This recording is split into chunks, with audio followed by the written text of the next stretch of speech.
What is up, everybody? Welcome back to the City Life Project YouTube channel for yet another live fight companion.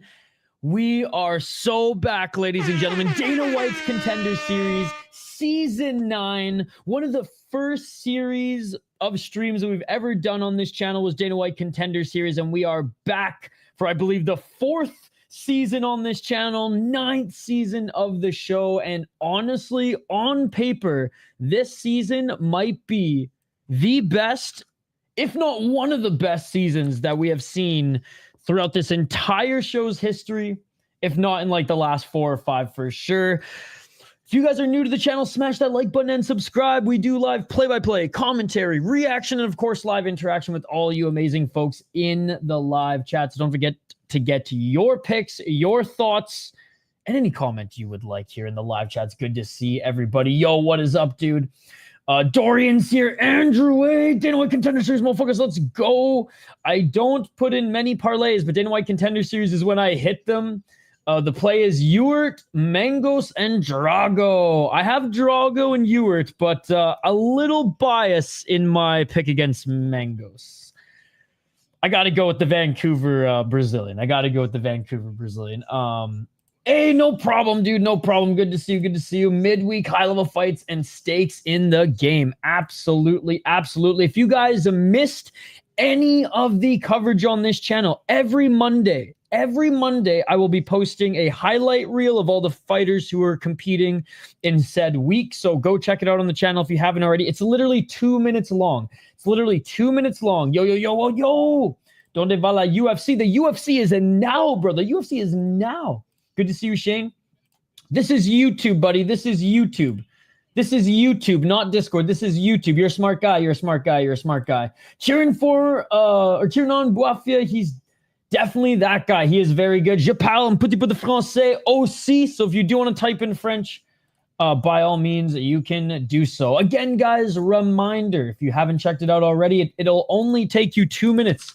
I put together a compilation video of every single one of these fighters, well, not all their highlights, but a highlight of every single one of these fighters on the card here today. I'm going to be doing that every single Monday. Every Tuesday morning, I will be doing my picks and predictions. It's mostly just a preview show because anything can happen in the sport, especially among these top prospects.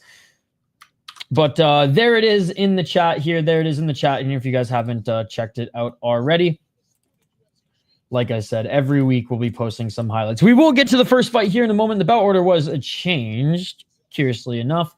But as you guys can see here, this is what I'll be posting. The thumbnail will look like this every single week. By the way, I have been posting interviews with various hockey players, as I've just been doing some hockey coverage as well. If you guys, I'm posting them for the members, so there's some extra stuff for the members there as well. But enough about that. Enough housekeeping notes, ladies and gentlemen. Let's get to this first fight here. They haven't made their walkouts yet, but I want to know who you guys are picking in this one. I'll continue to read chat the best I can, ladies and gentlemen.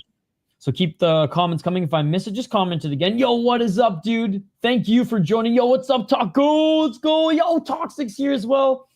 Everybody's here. Let's go. What's up, Danny? Good to see you.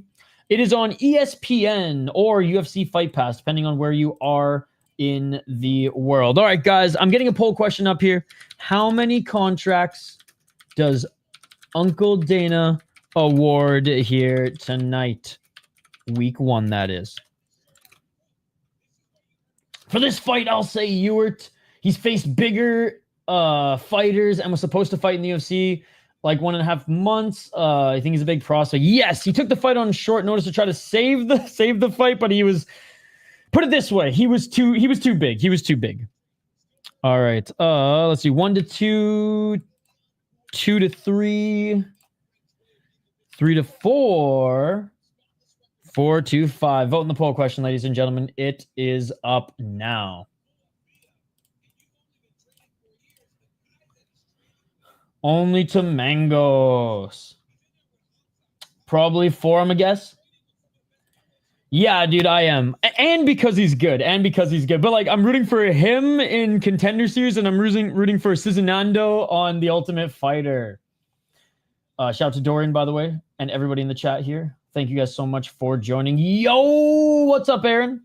I already told you, this is YouTube in 2025, brother. This is YouTube in 2025. Yo, what's up, official? It is on ESPN for us in the United States and Fight Pass, I believe, everywhere else. Now, with the Fight Pass locked me out of watching the Contender Series, make sure you're logged in. Make sure you're logged in. It's time. Good to see Activate A in the chat here as well. Come on, guys. Stop asking me for links. It's on ESPN for free. It is on Fight Pass for all you real MMA fans in the chat. What's up, Reddy? Yeah. Good to see you, Reddy. Good to see you. And for anyone who's in the last chat and Reddy knows, I gave you guys some bookmarks. Wish I could stay, but I'll try to be here for tough. I'll see you. Sounds good, Toxic. I'm getting there, Shane. I'm getting there. Got you, Danny. Got you. Weird, the striking is. Well, again, Shane, can you watch it? Maybe it's on Sportsnet. I'm not sure. In Canada, I can't really comment on it. Depends where you are in the world, buddy. I'm watching it on ESPN, guys. That is the extent of my knowledge. Yo, what is up, you fork notes? With the $2. Thank you so much. Appreciate you. Good to see you all here. Good to see you all here. Okay, Shane's watching it, so you should be able to watch it in Canada. I don't think it's like geo-locked to your region of Canada. No, none of the fights have happened yet. Australia, actually not on ESPN. There you go. There you go. Thank you so much, Notes, by the way. Thank you so much for the $2. You're going to stream the fights for YouTube? Oh, yeah, yeah. Of course I am. Of course I am. Because that's totally legal. I might be the only person who likes Yuri this week. I thought it was going to start later. It will start an hour later every week, but because the Ultimate Fighter's still on, they're starting a little bit earlier here today. What's up, Hockey from Home?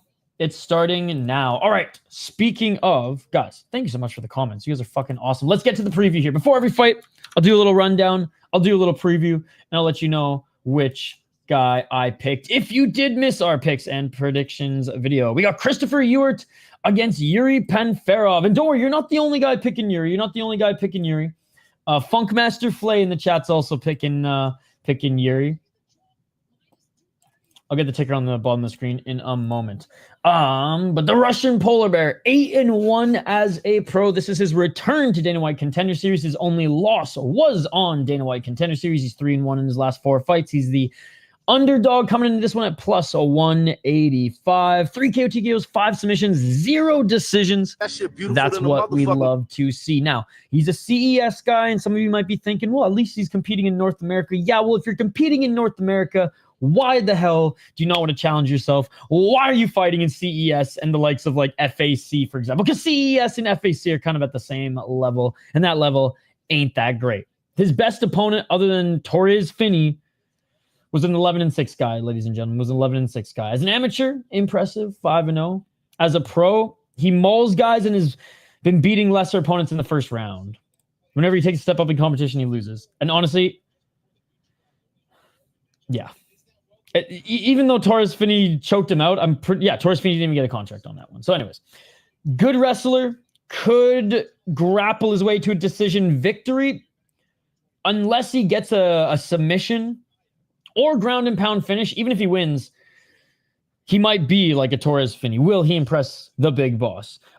This is a grappler versus a striker, a matchup here. As Christopher Ewert is a very good boxer. He's the favorite coming into this one at minus 225, undefeated. Was supposed to fight in the UFC recently. He tried to save the matchup. And then, unfortunately, well, he was just too big. He was just too big. So he didn't make weight. The fight was cut. And this fight that was originally canceled and was rebooked. So there you go. There you go. It's pretty good. Pretty good boxer. Good takedown defense. Has been training with the likes of, Thomas Peterson, Alvin Guzzi Hines. So some good grapplers. Some UFC level now, but some good grapplers. And he's very much more of the boxer out of the crew. And, not a heavyweight, but a pretty big boy. Regardless, great win in his last Fury fight. Fun fight, back and forth in the opening parts of the fight, and then he kind of took over there at the end. Just a fun boxing clinic. AJ Chambers, man, that was a sick freaking knockout. It was to the body. It was a cool combo to the body as well, but that last finishing left to the body was able to drop him, and it was good night, Jim Kite, after that. So fourth fight in, took on a 3-0 guy, 11-9, 5-2, 5-0. Hasn't just been crushing cans, even though this is his debut in Dana White Contender Series. UFC definitely likes him enough to give him a second chance here, even though he kind of blew the opportunity coming into the UFC just a few weeks ago. He's a little bit older than Panferov. And I'm going to go with the striker in this one. Yes, Yuri is a grappling heavy style, but Ewert does train with some heavy grapplers here in the Midwest now. I like Panferov. I like Yuri's jiu-jitsu. He is dangerous off his back as well. So if maybe Yuri drops him and he pulls guard or traps him in the guard, he might be able to find some slick maneuvers out of it. But the boxing of Ewert and his takedown defense should be able to get him to a decision victory, or maybe he hurts Yuri if he drags Yuri into the pocket and honestly just drags him into more of a firefight than a mixed martial arts fight. And Yuri's striking defense isn't the best, especially up against a boxer who thrives in the pocket like Ewert. I think if this stays on the feet, it's pretty self-explanatory how it's going to go. But this isn't a boxing match. It's a mixed martial arts bout. Let's see if Yuri's grappling will be enough for him to beat Christopher Ewert. But I'm going with Ewert here. You guys can check it out. There's my notes highlighted. Boom. Let's go. All right, back to the live chat we go as the fighters are... Well, the cold open now is playing, so the fighters will be making their walkouts here soon. Chris. This Russian got a heavy American accent. He's been in the United States for a while. The gambling guy with the teeth is annoying as fuck. The sprinkle guy, yes. And he's not doing too well this year. Yo, what's up? My name's Deshaun. Am I tripping over all these Russian links and stuff? I have no idea. I don't use Russian links, so I have no idea. Need Chris by KO. No more Ian Parker, ESPN. Best bets? Probably, dude. Let's hope. We are doing great, Alina. Thank you so much for hanging out with us. I got your TKO. Oh, sorry. You know what this Paramount deal means? It means no more Ian Parker ESPN bets unless they continue to put Contender Series on ESPN, and then he might just stay there. If Yuri wants to win, I think you'll need to go to the ground. Yes. Got it to work. Had me logged in without an active plan somehow, but let me restore the plan I purchased. There we go, Striking Ace. There we go. I'm glad you got it working. I was watching your picks this morning, but couldn't comment because I was working. Oh, thanks, Notes. And shout out to you, Fork Notes, man. He literally always drops a couple bucks whenever he stops by, and he doesn't have to, and he knows that, but I really appreciate it, and I hope you're having a great week, buddy.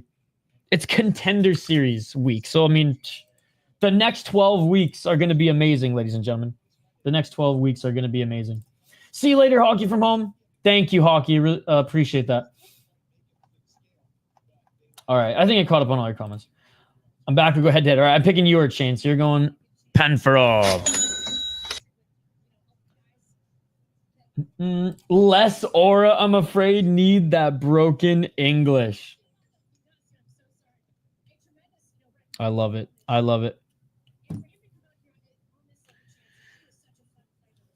All right, Shane, here we go. I love the Dana White Contender Series beer bets.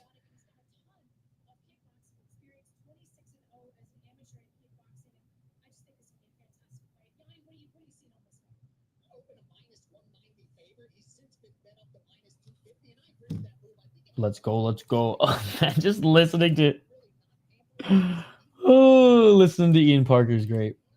It's just so great, ladies and gentlemen. All right, here we go. Oh, I'm so fucking stoked, ladies and gentlemen. First fight of season 9. You're inside this is plus 400. Let's go, Curtis Clark. Great to see you. Oh no, the teeth guy. All right, let's go. First fight of the season, ladies and gentlemen, and what should be an outstanding season. Yo, Hernan, great to see you, buddy. It's been a while. Fuck, man, I don't have any beers, but next week I'll have a couple of wobbly pops.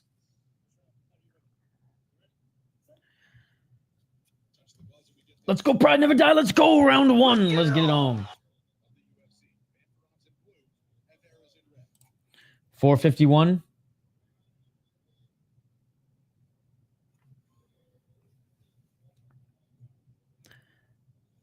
Oh, nice step back left by Panferov. Let's go, dude. 436. Low kick by Ewert.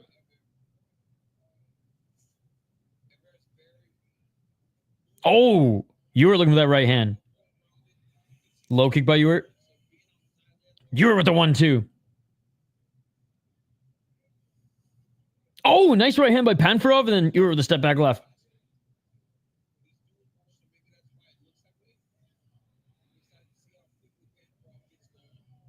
.408. Panferov with the left hand. Panferov with the right. Panferov striking. Looking pretty damn good in the pocket. Oh, big left and the right by Panferov. Panferov! Look at him on the feet. When did this guy become a boxer? I love it.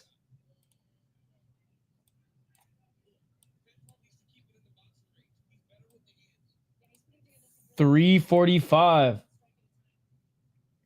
The Chechen will win today. Yuri did recently have a weight cut issue. He got caught and slept. 335. Yeah, he took the fight on just a few days' notice, though, and just was not prepared to make the weight. Yeah, don't spam, dude. We know. Nice 1-2 by Panferov. Left by Ewert, but sloppy technique there. He's got to watch those fingers, too. Low kicks by Ewert. Mixing it up here. Oh, nice left to the body and right hand by Panferov. Let's see if he gasses this time. He's practicing with Khabib recently. 307. Panferov's heavy hands. Yo, what's up, Skate? Someone's called me. I don't know who, but it woke me up. Yo, what's up, Ganskow? Good to see you. There's a left hand by Ewert. Ewert with the knee to the body. 251. Good to see you. Our boy Ganskow here. The high guard is doing nothing for Ewert. Nice, beautiful job by Panferov. Ducking under that left hand by Ewert and taking him to the ground. 233. Panferov doing way better than I expected here early. Understanding the assignment. Outboxing the boxer. And getting the takedown here. Can he stay in the top position? He's looking to get into that half guard. Ewert. Knees planted, but now Panferov takes his back. Great timing on that takedown. Slipping could do him well. Yes, we're alive for the whole thing. I see a brutal Russian KO. Ewert trying to get back up to his feet. Yo, in the granite, another 10 weeks of talent, Getty Lee. Yo, thank you so much in the granite. Appreciate it, buddy. In the granite with the $2. Let's go. 1 minute 53 seconds. Nice back take by Ewert. Nice back take by Panferov on Yuri. He has the left hook and he's still controlling him as he pushes his side back into the ground. Thank you so much. Panferov putting in the work. Panferov got that 2018 journeyman style. Yo, what's up, Josh? Good to see you. Good to see you. 135. You were trying to get back up to his feet and Panferov takes his back again. Right hook in. 128.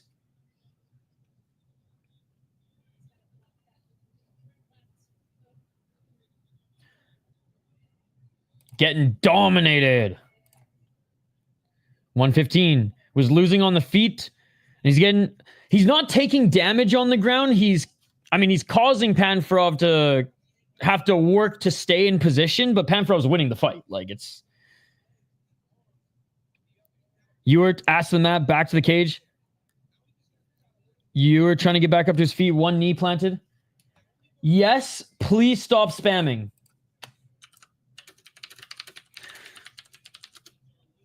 Panferov, Talha, Drago, Mangos, and Santana. Let's go. Godspeed.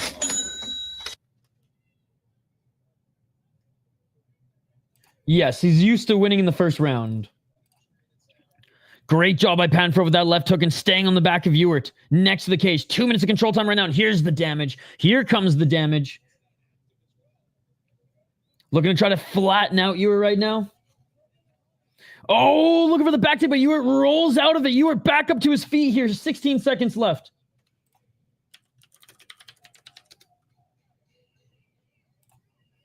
Eight seconds. Oh, big right hand by Panferov. He hurt him. Ewert's hurt. 3 seconds left. Ewert hurt and seeing the Tweety Birds throwing there, but honestly, saved by the bell. He probably would have got finished or at least knocked down again there. Big first round by Panferov. Come on, Yuri. Yo, what's up? What? Those are great picks, but I'm hoping Radley de Silva beats Mangos. Panferov is doing the Khabib special. Damn. Let's go, Yuri. Snags and Panferov at plus 135. Though, to hedge the parlay. Come on, finish it, Yuri. Better in all aspects. The finish is coming. Good round. Too sleepy to watch that first fight. Your ass got saved and he's on my parlay. I needed that. Beautiful, beautiful round by Panferov. I didn't think his striking would be able to hang at all. Boy, was I mistaken. It's just tough because, like, he usually fights guys with under 500 records. So I'm like, fuck. But you were way too slow in comparison. And Ewert already looks tired. That overhand right is money. Round 2. Let's get it all. 455. Oh, 1-2 by Ewert. Ewert starting strong. Ewert the low kick. Ewert's guard is strange. It depends where you are in the world. Oh, another left by Panferov. Ewert on the back foot. Panferov. Oh, big left to the body. Ewert trying to counter. Step back left by Ewert. 433. Very strange. Oh, Ewert hurt him. Ewert hurt him. Ewert with the left hook. Panferov looking for the takedown. Ewert staying on the feet. I only got over 1.5 in some parlays. Kind of expected him to win early, but he looks in better condition so far. True. Ewert with a big welt on the left side of his face, but he did some damage on Panferov here and was able to stuff the takedown. Panferov does look like he's in way better shape than his last fights. Oh, you were the right uppercut and left hook. Panferov the step back left. Dude, these guys are each tough as nails, man. Right hand by Ewert. You're fine. You did something. UFC pay-per-view's dead. UFC buy the next pay-per-view and the next and the next. These guys are fighting to the death. 346. What a great fight. And great start to the second round in particular. 341. Oh, nice right hand by Panferov. Oh, you were the step back right. Panferov to the left. Yeah, dude, Ewert's high guard ain't blocking shit. The dust has settled, and Ewert is finding his mark. Each of them land to left. Right by Panferov. Left by Panferov. Ewert left hook blocked. They're each smiling. Oh, Panferov piercing the guard of Ewert with a 3-shot. Step back. Left by Ewert. Ewert just missing with that left hook. Panferov, don't run. Get in. Blow after blow after blow. Panferov looking for the takedown. Ewert, good defense. Nope. Following through with it was Panferov. But Ewert looking to roll. I don't know if that's the right thing to do there, but trying to scramble out of this. Left hook in by Panferov. Great job by Panferov staying on it. Nice trip entry. 248. DC saying, oh my goodness. No idea, brother. No idea. Ewert's boxing certainly something. Oh! Nice ground and pound by Panferov. 2 minutes and 30 seconds on the clock. Great job adjusting too, even though I still think he was winning the exchanges on the feet. Now he's landing some ground and pound as he's basically flattening out Ewert right now. Basically a back mount despite having a left hook in. Not just on Fight Pass, but effective is a word that does not come to, or not to show the fighters, but effective is a word that does not come to mind. Insane roll attempt, yeah. You were making bad, tired decisions. No, Yuri's in full mount. Yuri's in full mount. 1 minute and 57 seconds left. You were trying to roll out of it. 151. I'm in the United States. I'm watching on ESPN, but you can also probably watch it on Fight Pass. 140. Only one can get a contract. Or else Aswell would have got a contract in his last fight. What is up? What is up? Good to see you, Scott. 126. Panferov still in the top position in half guard, though. I know, right? Ewert's feet leaves the ground when he throws. His center of gravity is way off balance, and his guard is thin, rigid, and stationary. No. Absolutely not. 1 minute and 8 seconds. Despite him cracking Panferov, that one time Panferov still won the exchanges on the feet, and Panferov is going to get the control time here. Now looking to get his back here. Body triangle is secured by Panferov. 57 seconds on the clock. No, he didn't. He had some good moments, but no, he didn't. Even the striking numbers reflect that, my man. 44 seconds on the clock. And I picked you to win. I'm not showing any bias here. I'm calling the fight as I see it, my man. Yeah. Even his slight angle change, straights can go around it. Panferov 2018, maybe 2017. Let's go 5 fights, quick finishes. 25 seconds. Good job fighting the hands here. Ewert with the reversal. 20 seconds on the clock. Now, Ewert in the top position, just laying down shots on Panferov. 10 seconds. Kicks to the leg here by Ewert. Oh, Ewert with an elbow as he tries to enter the guard. Just kind of jumps in there. And again, a little crazy as Panferov gets the reversal there late. And that is it for the second round. 2 rounds to none for Panferov, but Ewert looked better in the second. He had his moments in the second round, but still pretty clear for Panferov. That jumping elbow is dope. He's fun to watch, I guess. No, he hasn't gassed out yet. Is he gassing? He hasn't gassed out yet. We'll see. We'll see. I like that as a ground and pound entry. And that was a straight felony fights move. Terrible decision making by Ewert. How can you look at that shit against Panferov? Bro.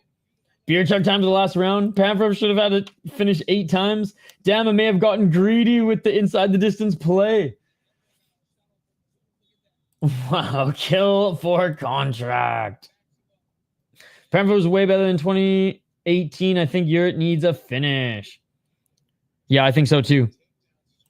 I definitely think Ewert's performance is affected by the recent weight cut and scheduling issues. Perhaps he's also just his striking slower. Hey, shout to the MMA holes. 4 minutes and 45 seconds on the clock, round 2.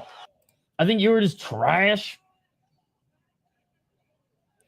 48 seconds. Nice right hand by Panferov. Oh, and here comes some hooks by Ewert. Ewert going to the body. Big left to the body by Ewert. Great. You know, I said this coming in. I wasn't sold on Panferov's high guard. Looks a lot better.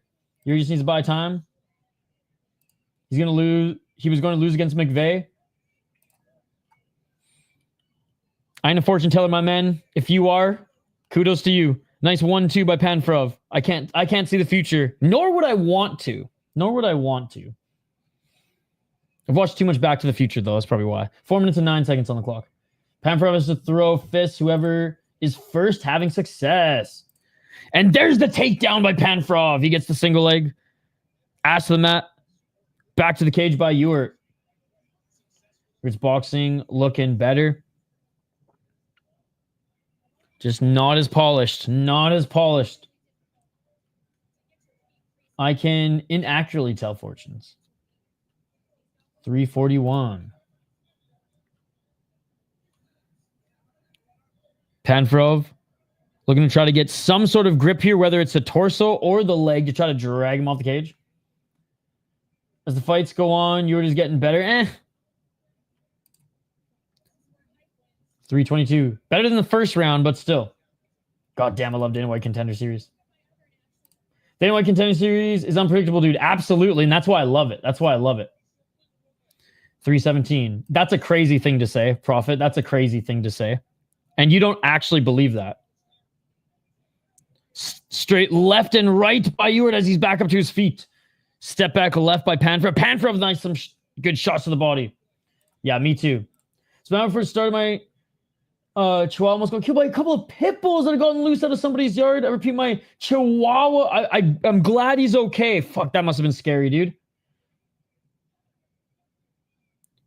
1-2 by Panferov, swinging to miss, step back left by Ewert. Impressive that Panferov's gas has held up. 231, left by Ewert.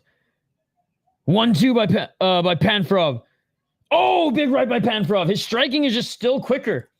They both look tired now, ladies and gentlemen. Panferov, beautiful takedown. Tripped the legs with the body lock, and he takes Ewert to the ground. Ewert, knees planted. Panferov with the left hook. Pointing down with 3 minutes left. I'm glad Lil Sugar's okay. We got the point and the Matador emotes. Yo, what's up, Jason? Good to see you. And a great back take and roll by Panferov. Body triangle is secured. 1 minute and 58 seconds. Let's see if Curtis Clark's bet will come through, ladies and gentlemen. Fucking bulldozed him indeed. 138 remaining. They're having so much fun in there. 132. Great job by Panferov using that right leg to trap the right arm of Ewert. Ewert able to continue to roll and get out of this, but Panferov stays in the top position. Hell yeah, brother. I'm glad she's okay. They're going to go get a beer together after this. Oh, you know it. 113. Still with the back controls, Panferov. Ewert looking to turn to his right here, but that cinch in the body triangle is getting tighter and tighter. Hey, I am a cool guy to get a beer with. Ask Idaho Skatesman. We literally drank some beers when he visited Minnesota. Let's go. Dude, he's impressed me in this one. He impressed me in this one. Definitely has looked better than he has in a lot of a lot of his fights in which he took on guys with more experience. Not necessarily than him, but just better than a 500 record. And just spazzing out of it was Yuri here. 20 seconds on the clock. Hey, thank you, buddy. Glad you like it. 17 seconds. Good decision there by Panferov. Getting the hooks in, clinching with Ewert, not giving him a chance to get a random and crazy 20-second knockout. 5 seconds on the clock. Yeah, I think we just got a couple flights of some stuff that we tried. And that is it, ladies and gentlemen. That is it. What a fight to start this one off. What a fight to start off season 9. I picked Ewert to win. I didn't think that Panferov would be able to win the striking exchanges. I thought that he would do what he did grappling wise. I did not think that his striking was as quick as it was, and B, I didn't think his high guard was going to be effective enough. I thought he'd leave his body open too much for those body shots, and way quicker striker than Ewert, and was able to get the better of him. 3 rounds to none, in my opinion. I don't even have any alcohol in my house. I don't really drink much anymore, my man. Sugar really fucks me up, and there's quite a bit of sugar in alcohol. And I literally I have none. I haven't been to the LC in a while there, eh, bud? I think he is. I don't even care about my picks, dude. I am not Hank the Tank, guys. I am not Hank the Tank. I don't crash out with my picks. I really don't even really like making picks. But I like doing the preview shows. And then I'll just give my opinion, right? But like anything can happen in this sport, and that's why I love it.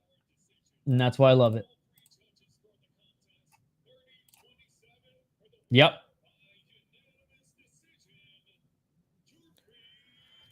He did it, Yuri Panferov! And honestly, he deserves a contract with that fight. Ewert looked sloppy, great fight. Yes, he did. He did indeed. Will Dana give you a contract? I hope so, but I don't think so. No contract. Dana was like, I seen this Khabib style and I slept through that. Dana, your action making me think no contract. Go to the high V. I don't give a fuck if the decision's rigged. Yeah, what do you think, chat? Deserving of a contract? Deserving of a contract? I don't give a fuck if the decision's rigged! Yes, he did. Yes, he did. Had some moments in round 2 and 3, but overall... I just don't do cocaine, dude. I live a pretty healthy lifestyle, other than my caffeine intake. Yes, you were at loss. I didn't hear the score. Oh, well, do they have it up here? 30-27? Dude, I have... What do you mean, what was that scorecard? Yeah, 30-27. He lost every single round. That's a fine scorecard. He lost every single round, dude. Yuri won. If he gets a contract, I think it'll be based on the other fights. If it's a bunch of knockouts, he might not get one. How good is Finney, right? Right? I mean, Yuri came into this one and looked better than he ever did against opponents who were, quite frankly, like solid regional guys who were over 500 record. You know, so Yuri impressed me. Sure, did his opponent come in sloppy and probably like, well, clearly just wasn't the best? Yeah, but like, so I'm gonna bash on Yuri for having a great performance against a guy who maybe didn't answer the bell, you know, to the best of his capabilities. Absolutely not. I thought Yuri had one of, if not the best performance against a guy who's above 500 on his record. So, and again, I didn't even pick him to win. He adjusted well. He outstruck the striker. I mean, fuck, man. Oh, no. Other than a knockout, what else could he have done? Over 500 record. Yes, sorry. Over 500 record. I'm unsubscribing.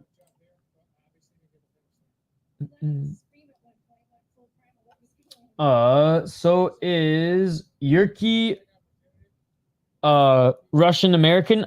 I know he lives and fights in the United States. He sounds American as fuck.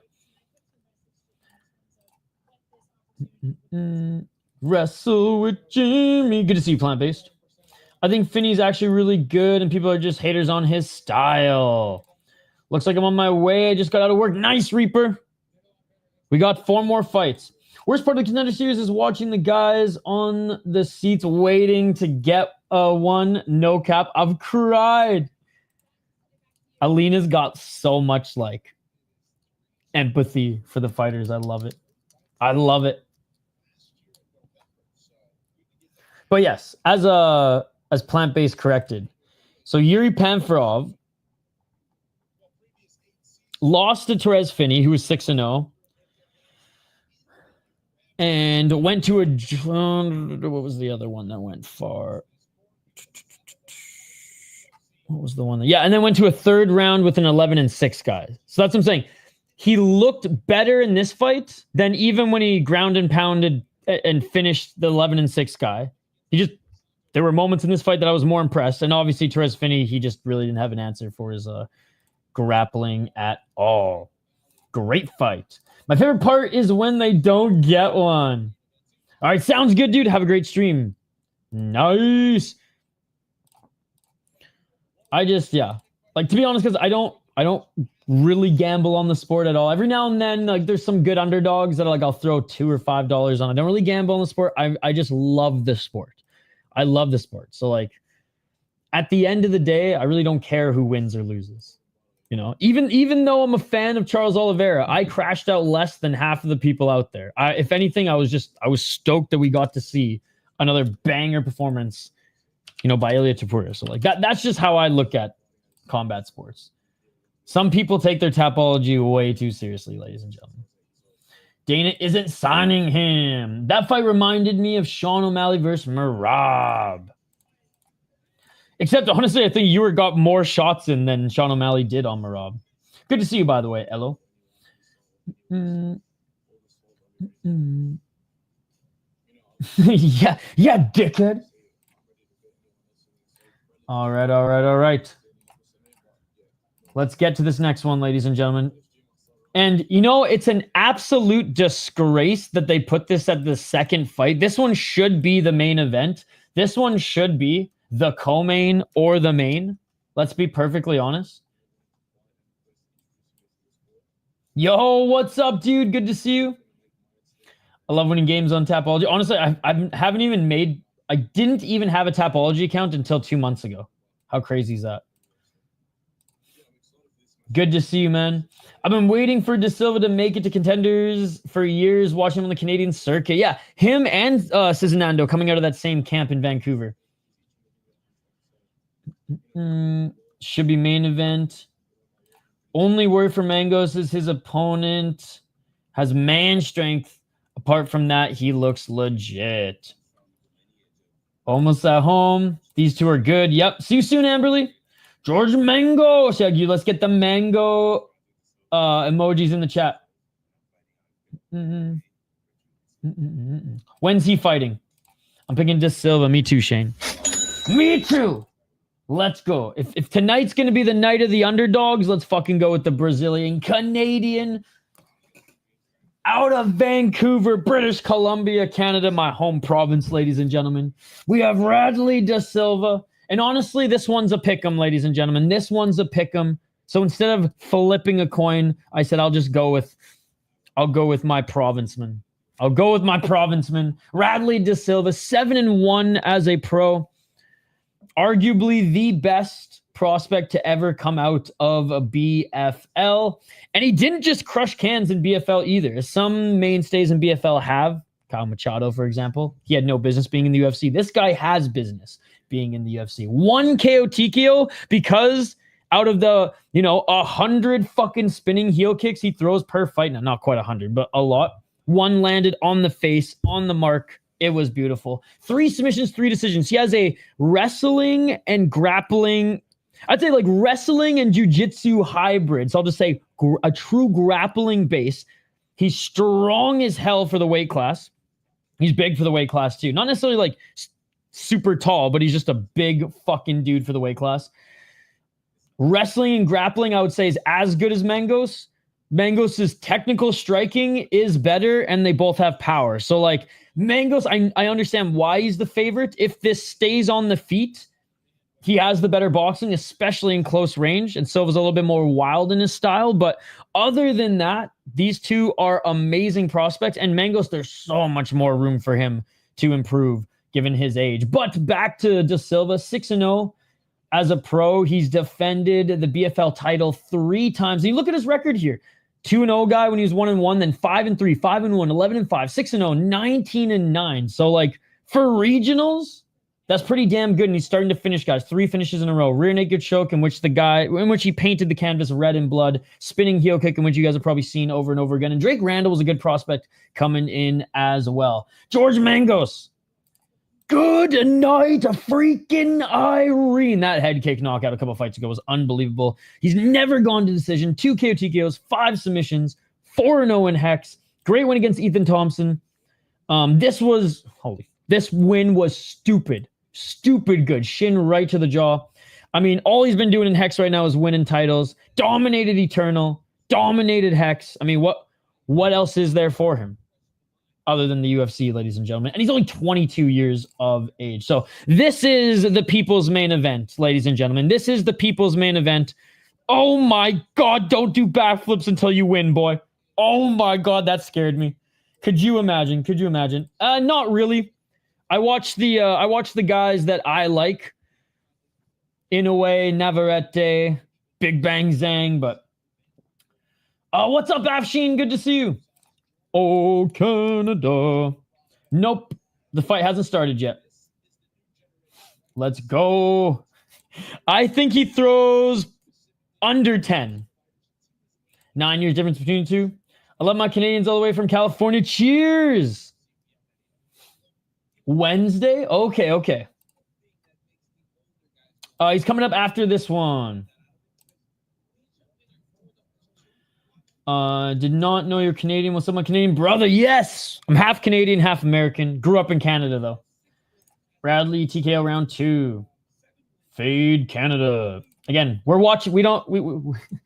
I don't bet, brother. I don't bet. Here's from Sydney represent.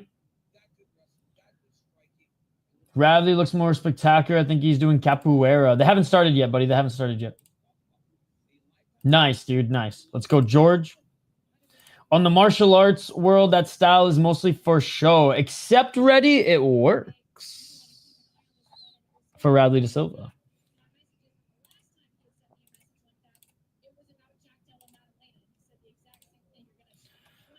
Under 10. I think he's gonna...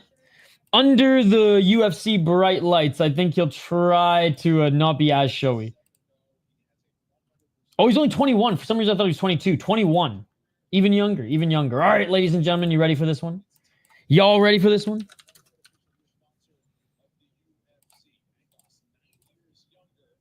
Mengos does look focused, so he cannot be underestimated.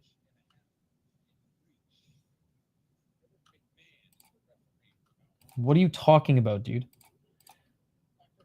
Why are we talking about Khamzat Chimaev in a Dana White Contender Series stream? We might get insane knockout here. Round 1. Dude, nobody here cares about the UFC other than Dana White Contender Series. All we care about is deep. Deep 126, baby. That's all we care about this weekend is deep. 4 minutes and 47 seconds. Mengos will get signed on a man win based on age purely, I think. 440. Oh, there's one spinning heel kick to the body by Silva, and a good job by Mengos catching the leg of Silva, looking for the takedown. Oh, and Silva with a nice reversal here. 420. Smoke him if you got him. Still holding on to that right leg, though, as Mengos. Dude, the grappling exchanges here between them are going to be awesome because they're both insanely high level when it comes to the Waslin. 414. 3 rounds. These are pro fights. They're getting paid for these. Unlike the Ultimate Fighter. Body lock here now by De Silva. De Silva was able to get the dominant position. I'm watching on ESPN Plus. Nice takedown by Radley de Silva and trying to enter the full guard of Mengos. Don't give the UFC any ideas. Yo, Vulcan, thank you so much for the 3 euros, my man. What's up, bro? How are you? Good to see you. It's always great to see you. You did not have to donate, my man. Really appreciate it. Shout out to Vulcan, ladies and gentlemen. Trying to pass into half guard right now is De Silva, but good defense here by Mengos. Dude, that is awesome. Who's your buddy? Is that Cizinando? Rodrigo? 319. 3 rounds, buddy. Oh, nice shots on the bottom by Mengos. Radley de Silva having a hard time passing his guard. Mengos looking for the up kick. Silva trying to control his way into the guard. Good job by Mengos, rolling, knees planted. Let's see if De Silva will get his back. No, he hasn't. Great job by Mengos trying to roll out of it, but De Silva controlling. Oh, right hand by De Silva. Another right hand by De Silva. Silva looking like the big brother so far. Cash the dog of the week. I shared it in your Discord too, bro, and tagged everyone. Panferov plus 160. Yes, you did, and I didn't listen to you, brother. I didn't listen to you. Trying to roll out of it again was Mengos, and he does a good job, and he's trapping the arm of De Silva, but De Silva stays in that side position. This is the second fight. 226. Good job by Mengos getting back up to his feet. De Silva stays on top of him, and there's that man strength, ladies and gentlemen. But looking for an arm now is Mengos. He's just stronger, man.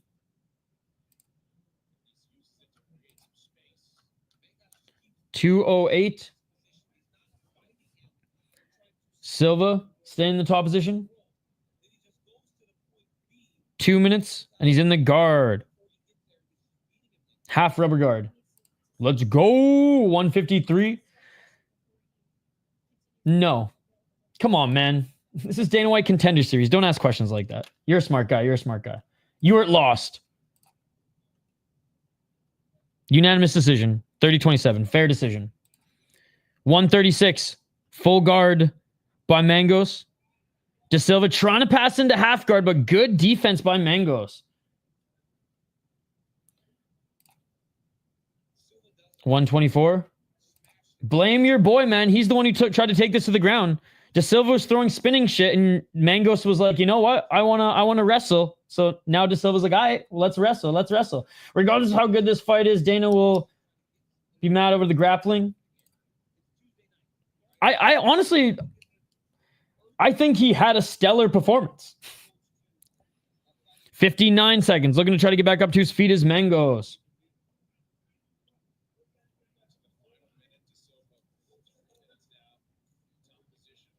Body lock here by De Silva as they're back up to their feet. I think if he gets a contract, beautiful trip takedown by De Silva, but can he get into fucking half guard, man? Oh, he did it. He's in half guard. 31 seconds. He is doing damage, though. Not tonight, dude. Come on. Stop asking dumb questions. You're a smart guy. You're a smart guy. You're a smart guy. De Silva staying in the top position. 22 seconds. He's fighting this weekend, bro. He's fighting this weekend. This is Tuesday. This is Tuesday. This isn't Saturday, my man. This isn't Saturday. 10 seconds.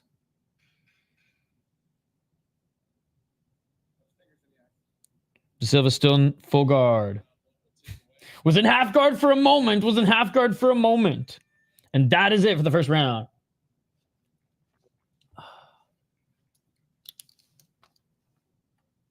I think De Silva should break and see if the striking will work to get a finish because this ain't going to get him a contract. I don't know, man. You tell me. You tell me. Bro thinks he's watching the pay-per-view. Yeah, right. He did good and not too old. In my opinion, his prime is definitely to come. So if they let him go, he could even be a PFL champion, maybe a contender prospect. He's improving constantly. Well, we going 0 for 2 for contracts at this pace. All right. Thank you. Thank you. Yeah. Sorry, buddy. I thought you were talking about when I see that last name, I know I'm a hardcore, but like, let's be honest. My mind didn't go to his brother. But there you go. There you go. Silva 1-0, yes. 10-9 to Silva. Better wrestling so far.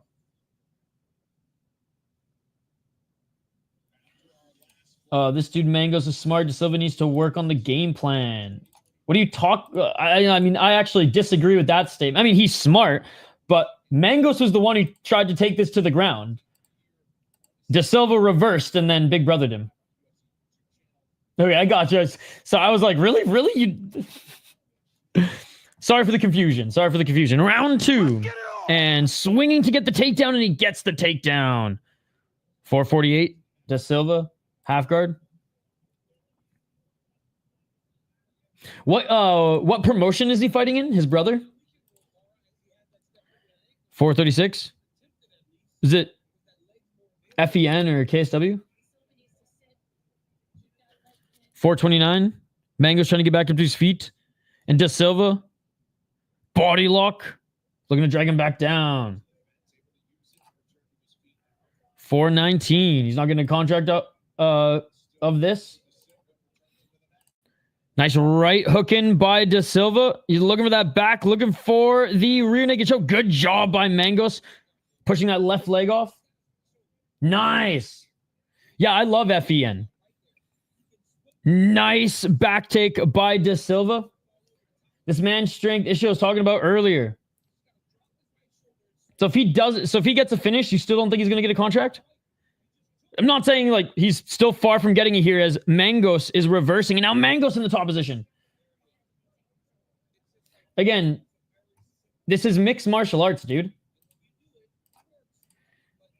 Every season this happens with Contender Series. Our chat just goes full kickboxing. 329. We need that Mango plot armor. And another reversal by De Silva.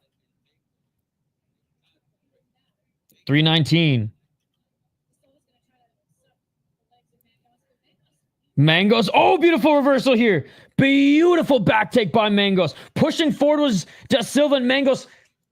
Slick back take. Slick back take. Yo, thank you for the $1 already. Slick back take, dude. Body triangle secured. Body triangle secured. Oh my God, that was fucking sick. Dude, that was a case of De Silva using skill, but mostly strength. And Mangos proved you can be the smaller and weaker guy in jiu-jitsu if you find that opening. Beautiful, beautiful back take. 2 minutes and 38 seconds on the clock. Again, I don't know how you're not enjoying this fight, dude. It blows my mind. Reversal by De Silva, but now Mango's looking for an armbar. Like, how you don't find these back and forth grappling exchanges entertaining is crazy to me.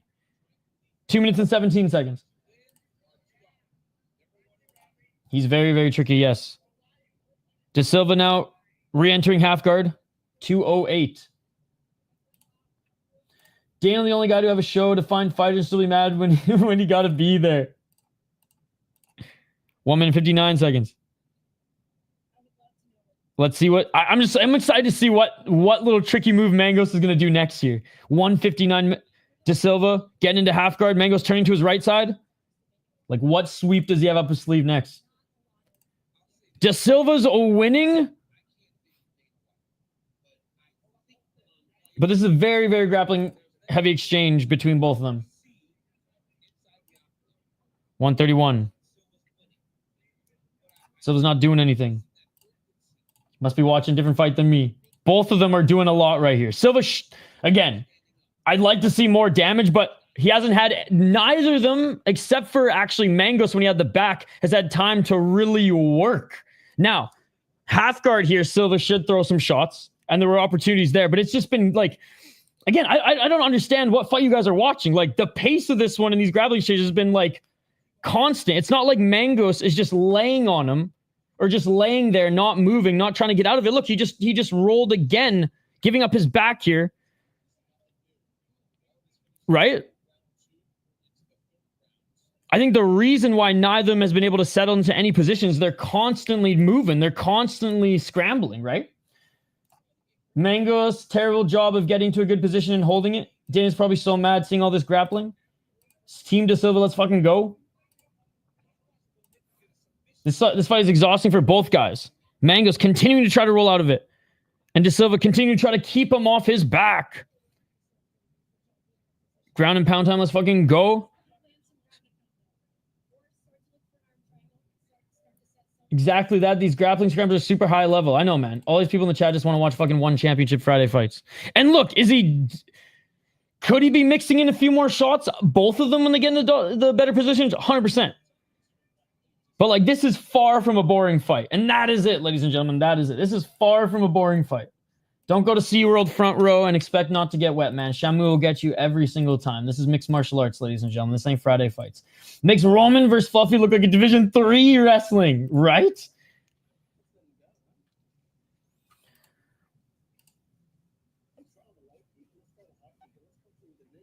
All right. I got a 2 rounds for De Silva.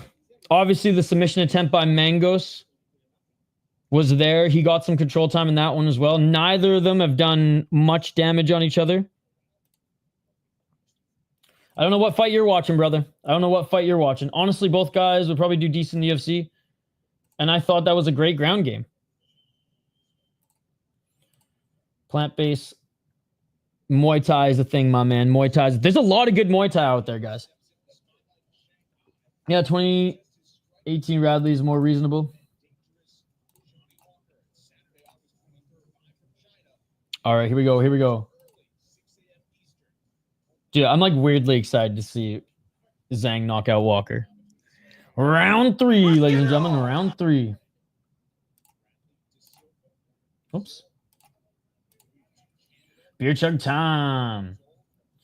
2018 De Silva. You should do a little bit more ground and pound outside of that. Everything's good. Agreed. Oh! Big knee by Mangos. But De Silva ends up getting the takedown. 6 a.m. start time is crazy. In the desert.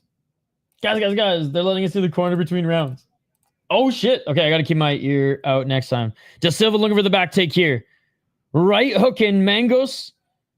Both hooks in here for Radley De Silva. 4 minutes and 20 seconds. Good job by Mangos. Trying to fight that left foot. Great job by Mangos. Gets that hook out. If he continues to roll to his side here, he might be able to shake off De Silva. De Silva stays on that back. Oh, beautiful, beautiful. Reversal by Mangos. Mangos now in full mount. Oh, and dude, De Silva rolls out of this again. Dude, like, how are you guys not finding this entertaining? That is insane. insane reversal. Each of them had insane reversals there. 3 minutes and 40 seconds on the clock. Dude, watch my predictions video at this point. We are watching the fight right now. Come on, man. 327. Oh, and a nice takedown by De Silva. How has he let you down, dude? Mango's corner told him to look for that knee, but I didn't hear them emphasize the need for a finish. I will preview every one when we get there, but my predictions video is out, brother, and we're watching the fight right now. 308. Thank you for joining, though. These guys refusing to concede positions. And nice job by Mangos getting inside control. 3 minutes on the clock. Nice left elbow by Mangos. This is huge if he's even just lands some short left elbows here, ladies and gentlemen. Because it'll be interesting to see how the judges score the second round. 245. There's another left elbow by Mangos. Another left elbow by Mangos. Another short left elbow. 233. 227. Bro, you're triggered because I gave you my picks already and you were too dumb and slow to find them. So I think you are the clown, buddy. Good day. Good day. 213. Nice back take by Mangos. Mangos with some strikes here. Now looking for the rear naked choke again, just like he did in the second round. Body triangle secured, but he's not even going for the choke. He's just looking to soften him up here to try to get that right arm under the neck. Oh, and he gets that right arm. De Silva pushing that arm up, fighting the hands here. 1 minute and 51 seconds. I have De Silva up 2 rounds, but the second round closer. This round so far, Mango's winning it back. The fact that both of them feel safe giving their backs is crazy to me. 136.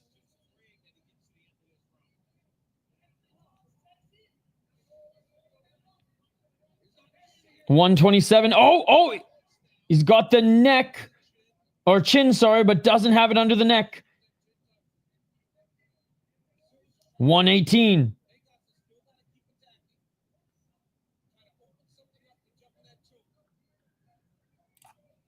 Tried an Irish twist there for a second. I was just gonna say, was he trying to set up a twister? Oh, now it's tight. Now it's like, can De Silva push the elbow up? It's cranking on the chin right now. De Silva has his arms underneath and he's pushing up right now. 55 seconds. Mangos can't get it. De Silva still fighting the hands, but this round's going to Mangos, ladies and gentlemen. What a fucking fight, man. 41 seconds.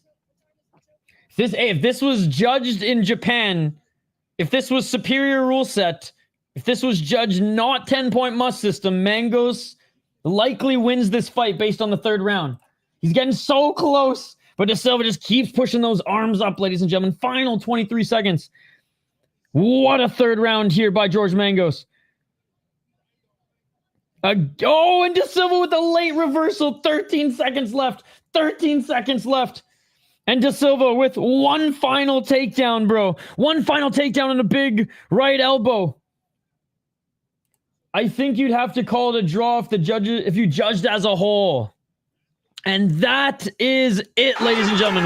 What a fucking fight. I have not seen grappling exchanges that high pace and back and forth.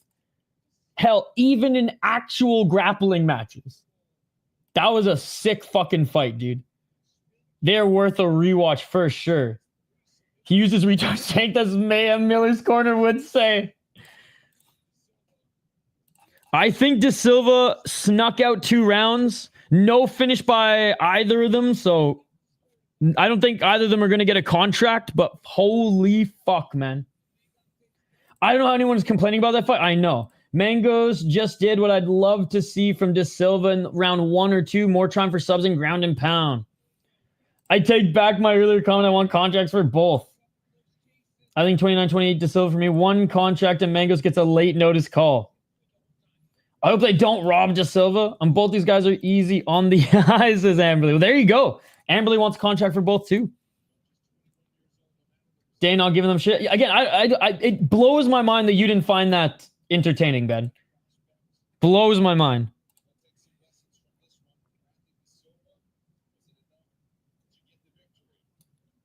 Like the only thing Mangos did in the second round was go for the rear naked choke. So it's does one submission attempt outweigh the... It's 29-28. Radley De Silva wins unanimous decision. It was the right decision. He's not going to get a contract from that.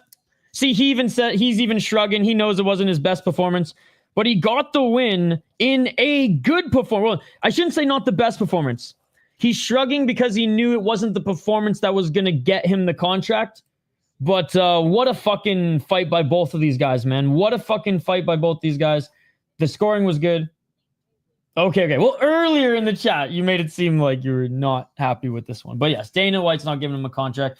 But that's one for De Silva. Let's hope Cisnando wins tough as well. Not yet. We're going to get to that here in a sec. Canada stand up, ladies and gentlemen. The Brazilian Canadians have been doing well lately, and I'm proud of them. That was a tough one, man. Still some things to work on. Got to be a little bit more aggressive on the ground. But, man, when George Mangos is constantly trying to get out of the positions or is constantly attacking submissions, man, you're constantly going to be on the scramble. So that was awesome. That was awesome. You are underreacting for a Canadian win? I mean, I'm just trying not to show too much bias, I guess. But I'm fucking happy for him, man. I've watched every single one of his BFL fights, and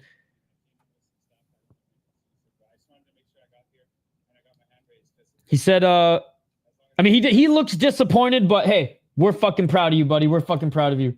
Boo, man. I mean, Mangos did a great job as well. He almost finished the fight in the third round. De Silva should be proud he beat a tricky fighter. Josh, that's absolutely insane. You fucking rage baiter. The only other two fighters from Sydney in the UFC at the moment are Tuivasa and Whitaker, and they ain't doing too hot. Damn, that's bad. We'll get to the main event. I hope he'll get signed. He had some fun moments on the ground, and that is rare. Yeah, I don't think he's going to get signed off of this fight, but I think he's on the radar probably for a short notice call-up, or if he defends the title again in BFL, maybe they'll sign him.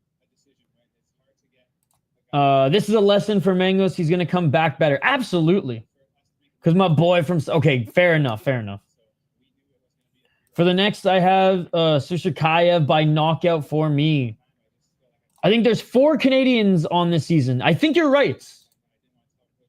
Oh, and wasn't Jourdain's brother a recent addition as well, right? Radley De Silva won. Josh knows what he's doing. I picked Drago, but that one is a coin flip. Both are going to get a short notice call. Absolutely. Sad for Mangos. 100%.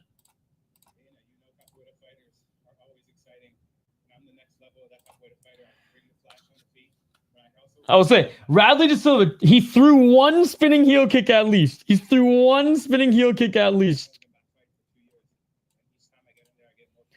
All right. Sorry, I totally forgot to put the Fight Center back on for that one. I will for the next fight, ladies and gentlemen, I promise. But let's get to the next one here. I don't know why they changed the bout order up so much, but that's okay.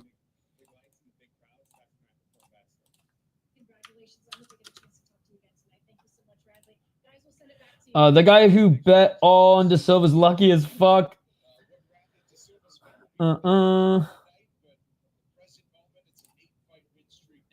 Yeah, dude, we've already told you a few times, and you have Tapology, which is why I'm just confused why you keep asking again. But he's the co-main event, buddy. He's the co-main event, and here you go. You have Tapology, my man. You got Tapology.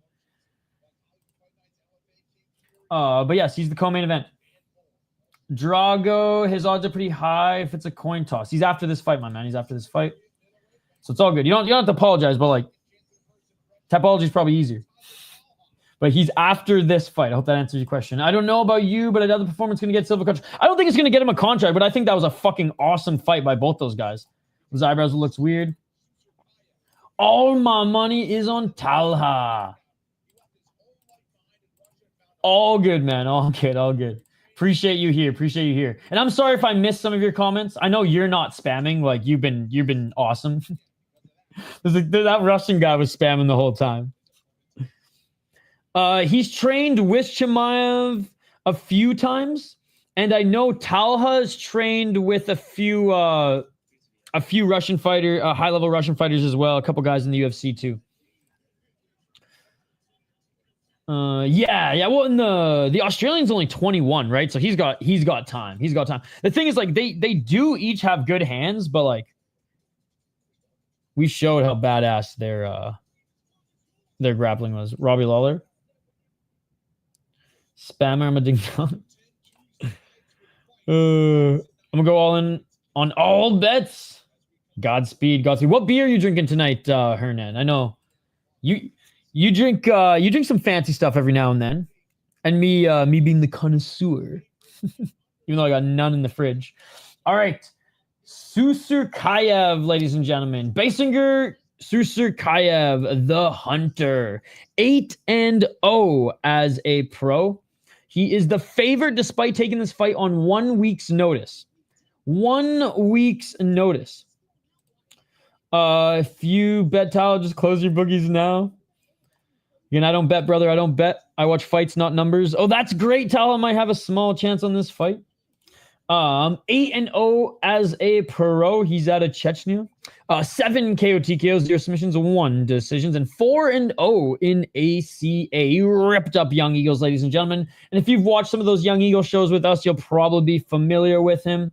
Didn't necessarily beat the best guys on the regional scene, but 6-0 guy, 8-3, 4-1. 3 out of his last 4 opponents have been pretty damn good. It's unfortunate that we didn't get to see him in Cage Fury UFC, but he did come over to North America, did beat a solid guy who's now, well, he's okay. He's okay. He hasn't fought since, but he was coming into this one at 4-1 and was one of the better guys that he had fought. Obviously, I think Kurbonov and Sobnowski were the other 2 best guys. Baroka won. Why am I not? Is this the Vegas League, Baroka? Whoops.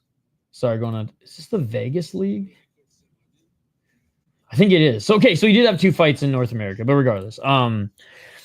Very good grappler, good takedown defense, good striking, likes to mix in the kicks, but does his best work on the outside and at range. Talha is the opposite type of fighter. He is going to bulldoze you early. He's a better striker in the pocket. He has grappling. Like, his grappling's okay, but it's not at the same level. And his takedown defense isn't as good. Well, it's good against lesser opponents. But I don't think it's going to be any match for Susurkaev. Susurkaev does want to employ some trips and whatnot. Now, Talha had some good moments in his first Contender Series fight, and that was against Bellato. Now, Bellato couldn't finish him. Bellato did have his moments. Bellato rightfully won the fight. I don't think Rodolfo Bellato's that good of a fighter personally, ladies and gentlemen. I've never been impressed with his performance. And Talha, since that loss, came back and fought a guy who was 0-4. Now, he was supposed to fight... was it this guy? Yeah, he was supposed to fight freaking Luis Felipe Diaz, who would have been a way better opponent. Would have been able to gauge, how much better he got since his last White Contender Series fight, since his loss to Bellato. Unfortunately, he had to pull out, and they put in a guy who is 0-4 to just save the fight. So I don't know how much he's gotten better, but he has been training with UFC level guys and UFC fighters, both in Bahrain and in Russia. He's got good power. 4 KO TKOs. He has submissions, but again, lesser opponents in my opinion, but he's never been to decision, win or lose, which we love to see, ladies and gentlemen. We love to see. But I am going with the Hunter here. 7 knockouts, 1 decision. And I just think overall, I've liked his last few performances more. And the fact that he came over to North America and acclimated well, and was able to beat some of the top guys here on the regional scene. That's more than Talha did since his loss to Bellato, who I really don't think is that great anyway. So we're going with the Chechen, ladies and gentlemen. We're going with the Chechen in this one. Let me know your pick, despite it being 1 week's notice. That is That is the saving grace for everyone who's going for Talha here. That's the saving grace, man. 1 week's notice. Is he ready? Is he ready?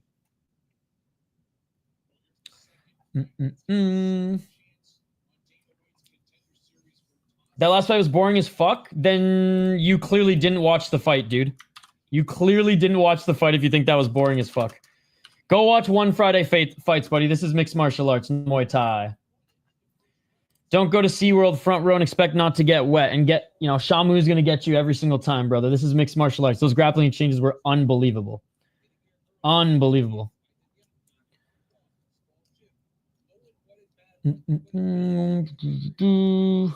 Where are we? Where are we? Drago's odds are pretty high if it's a coin toss. Again, I don't watch numbers. I watch fights, man.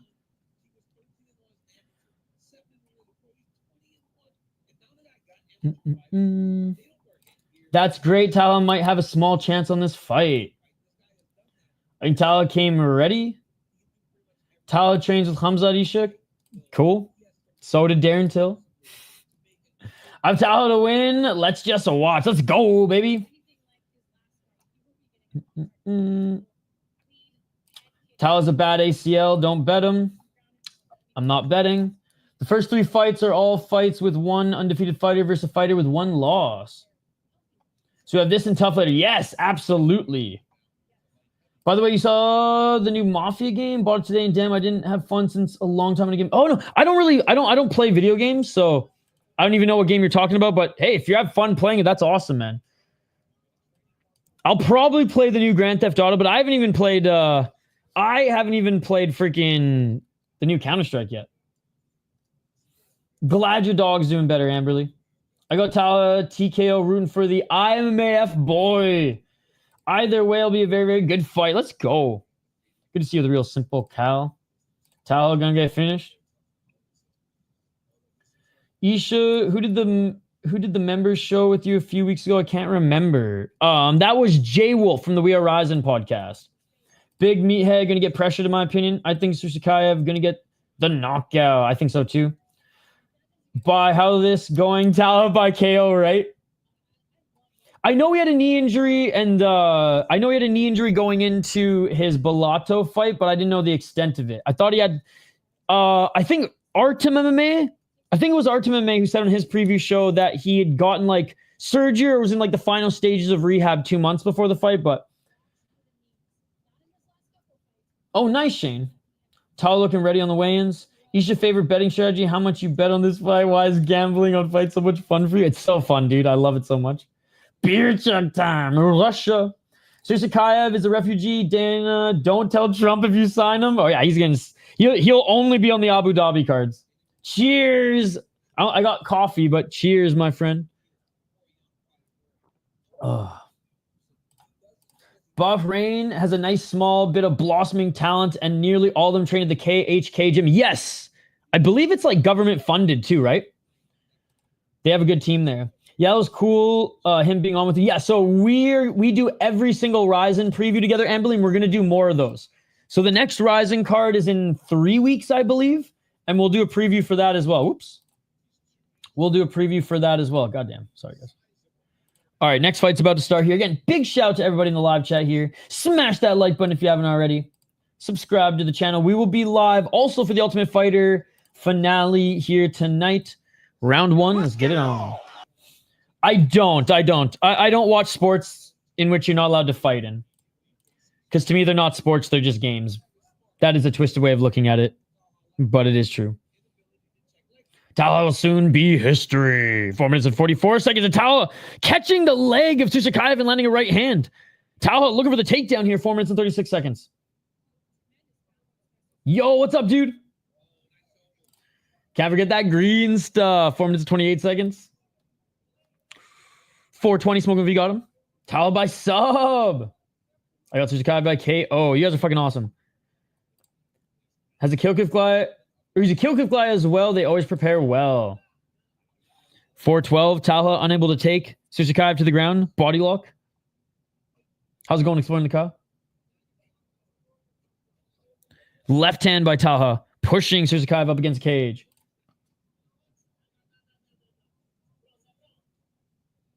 355. Some palm strikes to the side of Talha's face, the Diaz special. Put him and Julio Chavez Jr. on the same plane in a match for citizenship. Winner gets a return flight. 341. Knee to the body by Talha. But no, I watch ice hockey. I watch box lacrosse. I watch Calcio Storico. And I watch combat sports. Yo, what's up, Alpha Zeta? Good to see you. Well, mostly from Australia, it seems like these days. Which is a good thing. Love the Aussie brothers and sisters. 313. Still in the clinch here. How's it going, Alpha Zeta? Is this Herzog? I was just going to say, Herzog must be reffing because nobody has said to, let's work. I'm not watching it right now. Obviously, we're watching Dana White Contender Series. But yes, I love the Hlinka Gretzky, the U18s, baby. 251. Shout to Alpha Zeta. True hockey fan. Watching the Hlinka Gretzky Cup, baby. U18 Worlds. Come on, guys. Let's fight a little. What about that mud wrestling with them ladies? See, now this fight is a little bit boring. The last fight was not boring. Clinch with muffin shots to the body and Herzog not breaking them up. Now that's a boring fight. Talha gonna gas out. Herzog, how you have fallen, right? The people think they're gonna get a contract hugging against the fence. Come on, ref, let's go. He's doing a lot of work without any results, and now we're back at center. Oh, flying knee by Susurkaev. He clipped Talha. Left hand by Susurkaev. Dude, Susurkaev's in stupid good shape for this one, by the way. Best shape I've seen him in a while. Oh, and a counter 1-2 by Talha. Oh, shot to the body. He should have kicked him in the face. He should have kicked him in the face. There we go. Clean to the body. It is all over, ladies and gentlemen. And he's getting a contract for sure. Oh, if this was Ryzen, Herzog would have had his head up his ass, and Susurkaev would have kicked his face into the audience, ladies and gentlemen. Beautiful, beautiful win. Beautiful, beautiful win by Susurkaev, man. Shut him down. Gassed out body shot. Let's go, Susurkaev. Boom!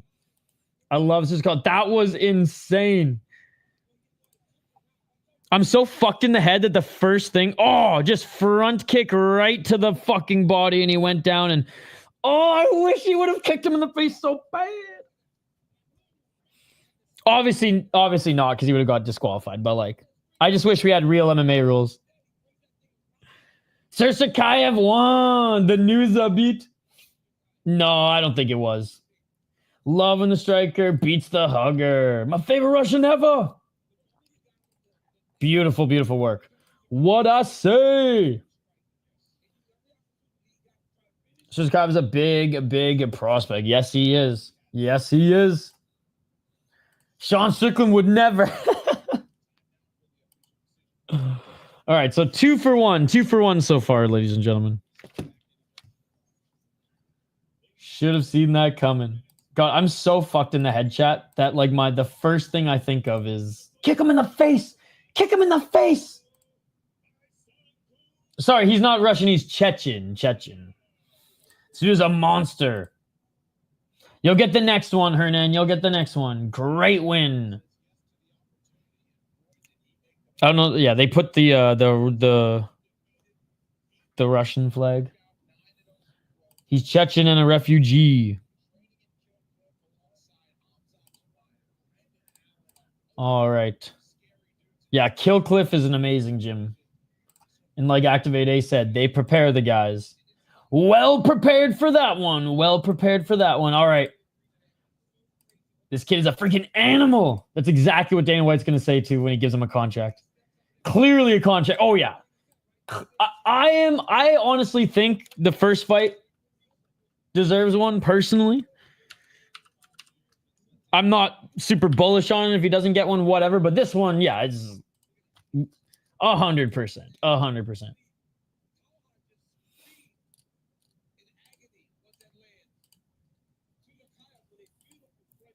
All right. Let's get to this next one. 1 week's notice too is pretty awesome. Whoops.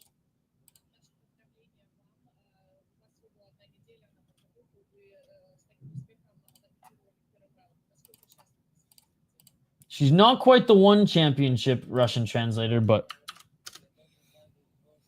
I'm all right with it. He has swag. I like his in-cage confidence. Speaking of in-cage confidence, both of these guys have demonstrated that on the regional scene, ladies and gentlemen. They hugged him on the way out. And this is why I don't gamble, kids. Damn it. The kick was so fast. Hey. Swung on the underdog. Swung on the underdog. No disrespect. I heard DC told that Dana said to Susurkaev that he saved his Tuesday. That's crazy, man. That's crazy. And you know, and it's unfortunate, man. It's unfortunate because, like, I like the first two fights. First fight was sloppy. The second fight was insanely polished. There just wasn't a finish. Dana White's going to be like, oh, they got to show me they want it. Silva and that kid will be in the UFC before we know it. Mick Maynard and boys. They got the fucking final say on signings anyways. Not based off like just this show, but throughout the year anyways. All right, let's move on to the next one, ladies and gentlemen. Ty Miller versus Jimmy Drago. Ty Miller, the thriller, 25 years of age, 5-0. So still new to mixed martial arts, ladies and gentlemen, but man, is he fun to watch. He's a 6'2" boxer. He's 170 pounds, but he's 6'2", and he doesn't use a lot of kicks, but his hands are fast, and he is wicked, ladies and gentlemen. Very fun to watch. Very fun to watch. 1-1 in LFA. He's fought in Cage Fury FC, Fight World. As an amateur, he went 3-1. And his record's pretty good. Now, he hasn't fought top-tier guys yet, but it's because he's only 5-0. Well, 5-0-1. I do think he probably would have beat Arthur Barros. He had a good performance against Charlebois. And then other than that, like, he was only 3-0. So, like, I'm not going to blame him for fighting any of these guys who was given to him at that stage and level of his career. Again, I say this all the time. I don't blame the fighters, or I don't judge the fighters on their opponents until they're around 5-0. And what is he now? 5-0, taking on a 7-2. Jimmy Drago, who, again, I said this in my predictions video or preview video. He is more well-rounded. Miller doesn't throw enough kicks from what I've seen, relies on his pocket combos or jabs on the outside. Definitely more of a boxing style. He does have some sniping hooks. He does have some good step back shots, but does his best work in the pocket. And for a taller, lanky welterweight, he's got speed, man. He's got speed. Now, he can get taken down a lot, but he's very good at getting back up to his feet. So that's something to note. I do think Jimmy is more well-rounded, but is primarily a striker as well. 4 KO TKOs, 1 submission, 2 decisions, 5-2 in ROC. And guys, he's fought better guys in Ring of Combat, and he's had a few more fights. He's the Ring of Combat champ. He beat a 5-0 guy. Before then, 4-1, 4-0. And if you just look at his record, man, when he was 1-1, he took on a 5-2 guy. Lost to 3-0 guy when he was 4-1 and has gone on a 3-fight win streak since 4-0, 4-1, 5-0, and he's the champion of Ring of Combat. As an amateur, he went 6-0 as well. So I just think he's been tested more. He's passed those tests, and I know Miller's 6'2". Jimmy Drago has beaten guys who are over 6 feet tall. He's beaten guys and finished guys like, not Miles Robinson, I did this last time, like Tyler Stewart. Right? Like Tyler Stewart, who's coming in 4-1. Tyler Stewart, 6'2". Now, is Miller better than Tyler Stewart? Yes. But if people are just saying, oh, it's the height, he's not going to be able to deal with the height. Well, he has before. So I am such a... I hate even saying this because I want you guys to scream bias in how I call the fights. But I said it was... I'm a fan of Ty Miller. I want to see him succeed. I want to see him win this fight. But I think Jimmy Drago's going to win. And I think Jimmy Drago's a good underdog because of the well-roundedness, because of his experience fighting taller guys and being able to implement his game plan as well against guys who have that height and reach against or advantage against him. Now, can he lean on his wrestling and hold Miller to the ground? I don't know if he's going to be able to hold Miller to the ground, but I do think he should be able to get a few takedowns if he does decide to go that route. All right. This is 170 pounds. 170 pounds. I got Miller, but close because he's got 6 pro fights. No, not a Drago. Oh, Jimmy last fight was against Mello, who fought Sunday. All my money on Miller. Definitely the safer pick. Definitely the safer pick. If you think this is just going to be a stand-up war. I'm kind of banking on Drago to like employ some dirty boxing in the clinch, land some elbows if he gets the takedown, and be able to evade some of those distance strikes from Miller. But I want to see Miller succeed. So this one's one of those where it's like, it's a win-win for me, I guess, on these fucking stupid picks. Or on Tapology, because I did make picks on Tapology for this one. Not even going to do UFC, because fuck the UFC, man. I'm way more interested in Deep this weekend. But, yeah, this one I picked Drago to win, but I want Miller to win. You'll see, already posted that clip of the finish. He's definitely getting signed. Oh, hell yeah. I got Ty Miller. I love Las Vegas. Dagestanis are both Dagestani and Russian. Same thing goes for Chechens, especially if they're claiming refugee status and training in the USA. I bet $25 wasted on a craps table and left $1,400. Damn, dude. I've actually never played craps. Hey, what is up? Let's go, Radley da Silva, baby. Oh, man. I want to see Ty Miller versus Jacoby Smith in due time. In due time. If Miller can continue to put on fun performances for us, ladies and gentlemen. But I'm excited for this next one. Appreciate every single one of you in the live chat here. Smash that like button if you haven't already. Ring that bell for notifications so you never miss an upload, so you never miss a live stream. Let's check on the poll question. I know some of you like to vote after the fights. Some of you like to vote before the fights. That's what kind of makes it a lot of fun. And don't forget to smash that like button. Let's try to get to 50 likes before the end of the stream. Almost 200 votes on the poll question. Thank you. Thank you. How many contracts does Uncle Dana award here tonight?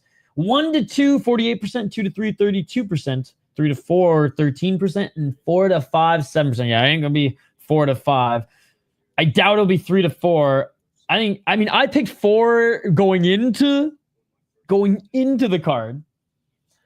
I think at most 3, probably 2. I think one of these last 2 guys is gonna impress. For sure. All right. Who do you guys got in this one? And hey, we have a little bit of time, so how about we just share some highlights of these next guys? We haven't had time the last little bit here, but here's a highlight of Jimmy Drago, ladies and gentlemen. You pick 2 to 3. So here's just some tape on Drago here. Shows a little bit of well-roundedness. Again, this wasn't against the super tall guy, clearly. Another good one. That punch landed twice. And it seems like Drago's gaining confidence here. Miller looks ready. Dude, we're going to watch a Miller clip here next. And again, guys, I post highlight reels of Dana White Contender Series contestants every single Monday. So don't forget to check that out. Dude, Miller hair is puffy like a black dandelion instead of a white. I have never heard a hair description like that before. Oh my goodness! This is Miller, ladies and gentlemen. Sorry if that was super loud. Check this out. We were watching this together. Oh! See how quick his hands are? See how quick his hands are?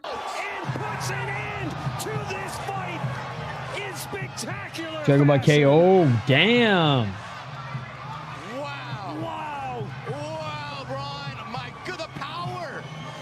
Depends.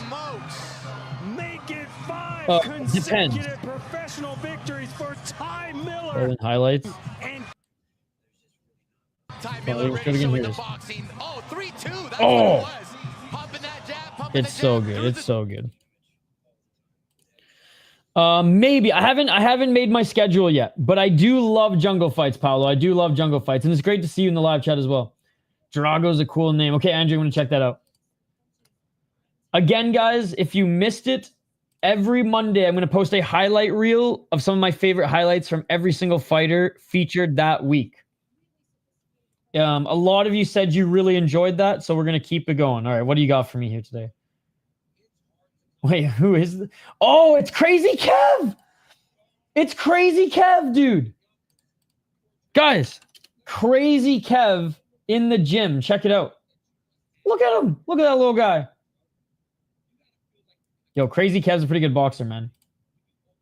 Like, he's got some fucking fast hands.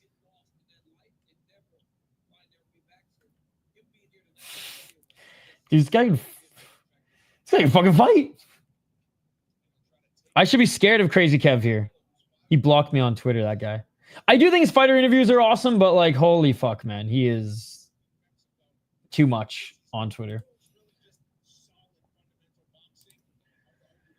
Rumors, if you beat that guy, you win a pot of gold. I got under 110 here. This should be a car crash. Predictions for which fight? For this one? I already gave my prediction. I'm going with Drago. I'm going with Drago, ladies and gentlemen. I want Ty Miller to win. But Jimmy Drago has fought guys over 6 feet tall before. He's a little bit more well-rounded. Ty Miller, excellent boxer, really good at range. It's stupid that he's 6'2" at 170 pounds. Doesn't employ enough low kicks, in my opinion. Maybe he will. If we see them in this fight, then that means he's just getting better because he's only 25 years of age. Still a sponge when it comes to adding to his arsenal. And he doesn't necessarily have the best takedown defense, but he's very good at getting back up to his feet. Doesn't allow guys to control him on the ground and or, do a lot of damage. But I like Drago's power as well. He's fought better guys. He's got more experience. He's fought guys over 6 feet tall before.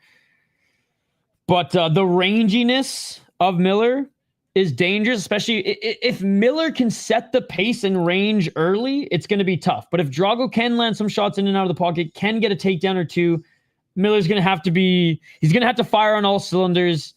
And he might be more susceptible of feints, but we shall see. We shall see.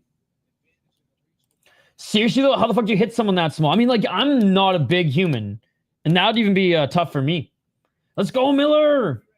Let's go. All right, ladies and gentlemen, round one. I love how they don't announce them in the cage. They just do like KSW does for Dana White's Contender series. Let's get it all. 4 minutes and 50 seconds. I'm a fighter of jungle. I make Alive today, the Jungle Channel, and the next year I want to stay in Contender. Yo, Paulo, what's your full name? And do you want to jump on and do an interview with me? What's your full name? We'll look you up on Tapology. Strictly uppercuts, I guess. Yeah, uppercuts and knees. 430. Some feints here by Drago. 420. Smoke movie got him. Drago, not Drago. Sorry. Low kick by Drago. Oh, Drago looking for that overhand right, but nice high block by Miller. Miller looking for right hand. 4 minutes and 9 seconds. Low kick by Drago. Drago. Fast hands as well. Miller with a step back left. Miller's so big for the division, man. 355. Drago, double left jab, trying to find his entry. Unable to get it there. They're back at center. Looking for a right hand is Miller. Miller trying to pressure Drago outside that center line. Drago swinging a miss as they reset at center. Dude, 6'2". Drago did beat a 6'2" guy, though, 2 fights ago. 327. Low kick by Drago.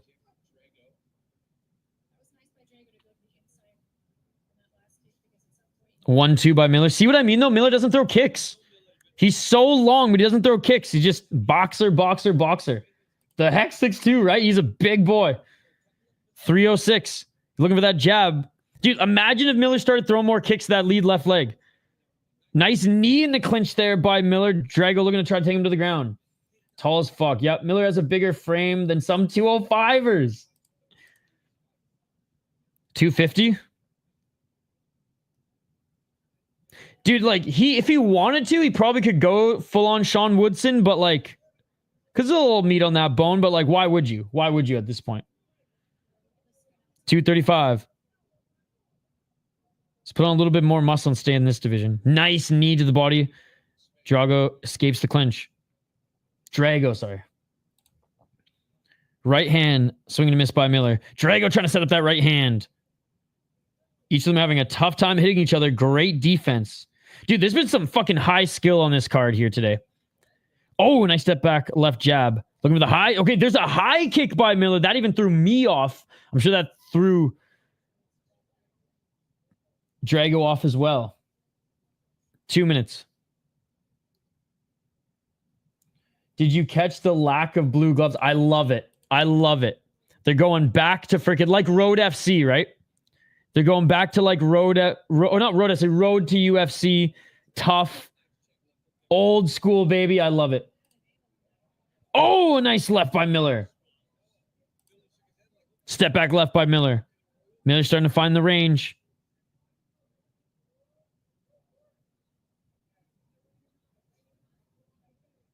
$126. I wonder how many pairs of those baby blue gloves were never used.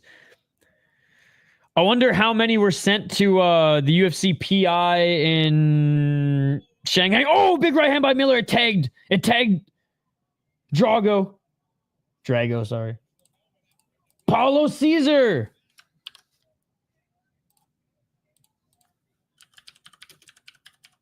One minute on the clock. Right hand by Drago. Drago looking for that left jab again. Miller's found his range. Are you the Bandido? Oh, right hand by Miller again.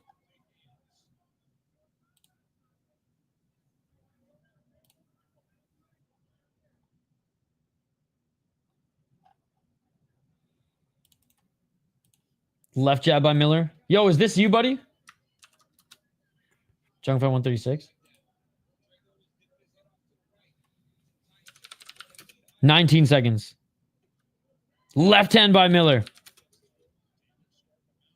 Great job by Miller. Finding that jab. Drago having a tough time. At range. Oh, popping him again was Miller with that left. Another left by Miller. And that is it for the first round. Took him a little while, but Miller finally finding his range and jabbing that nose hard of Drago. Looking great. Beautiful, beautiful. All right, Jungle Fight 136. That was the last time you fought on it. I'm looking for our boy here. Paulo Caesar. Oh, I found you, brother. Let's go, dude. Yo, check out who's in our chat right now. Shout out to Paulo Caesar. 2-0 as a pro. And 2 freaking finishes in his freaking fights, ladies and gentlemen. Rear naked choke in the first round. And a ground and pound victory. Yo, shout out to Paulo here. He's going to be kicking ass in his next Jungle Fight. And he'll be in the UFC or Dana White Contender Series before he knows it. Wow. He is touching Drago up with them long limbs. Paulo Caesar in the chat. Jungle Fight is one of my favorite promotions in Brazil. Yo, what's up, Junior? Or Morpheus, Jesus. We have one more fight after this. Round 3 or 2, ladies and gentlemen. Miller stole that round back. Round 2. Next week, it will start an hour later because there's also the Ultimate Fighter tonight. That's why they started early. 4 minutes and 44 seconds. Oh, big left by Miller. He's starting to take over in the striking department, ladies and gentlemen. Jimmy Drago might have to try to eat one to go for a single leg or something here soon. Paulo Caesar! Drago needs to be 2 times as fast to make up for the long limbs. Imagine if he learns to kick right. Yeah, it will be next week, 7 p.m. for 11. And Drago, eats a knee in the clinch. He tried to get the body lock, but he does land a left hand. 4 minutes on the clock. Drago looking for that right hand. Swing and miss with the left. No, you're good, man. Your English is great.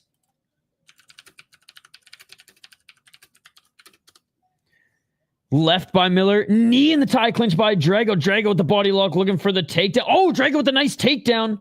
Nice takedown. Head kicks from the next zip code. 337. It's just that left jab. No, on the East Coast, it's going to be 8 p.m., which I don't like as much. Oh, got you. 328. The left by Miller. Oh, looking for an uppercut there.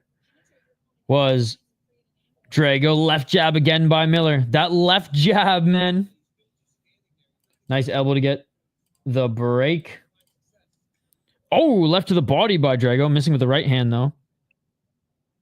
3 minutes on the clock. Your English is awesome, man. Your English is awesome. Thanks for hanging out. 251.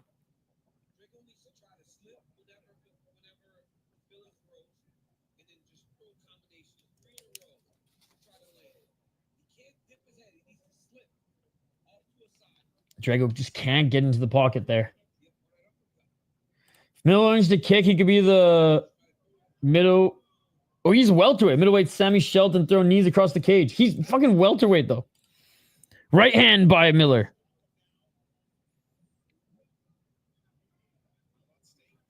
Oh, Miller with another left. Drago looking for that right hand. Oh, eats a counter right by Miller, but tries to get into the pocket. And another step back left hook by Miller. Miller pacing gas looks great. If he's setting it, dude, he's solid. Oh, another right and left by Miller, just not allowing Drago to get close. I know he's just so big, I forgot. I can't let you get close is literally Miller's game plan right now. Yo, what's up? Jengobo, good to see you, buddy. Oh, a nice right hand by Miller. Left to the body and low kick by Drago. Drago with the left hook. 134. Yeah, dude, imagine when Drago adds kicks to his arsenal. Once he goes 2 years Thailand and forget, holy fuck, dude. Both guys are so damn good, they should get a contract. Drago with just like the veteran savviness in this one. And toughness. And Miller just with the beautiful boxing. There's another little short elbow by Miller. Oh, spinning elbow attempt by Drago. 106. Low kick by Drago. Oh, right hand by Drago with a step back left by Miller. Dude, this sick fight, man. What an opening episode to this season. Left elbow by Miller. I'm in the Muay Thai, BJJ, Capoeira, and Judo national champion in Brazil and Latin America. Fucking rights, dude. That shit beautiful than a motherfucker. 1-2 by Miller. That is awesome. Paolo, if you ever want to come on the channel for an interview, you let me know, brother. Paolo, add me on Instagram.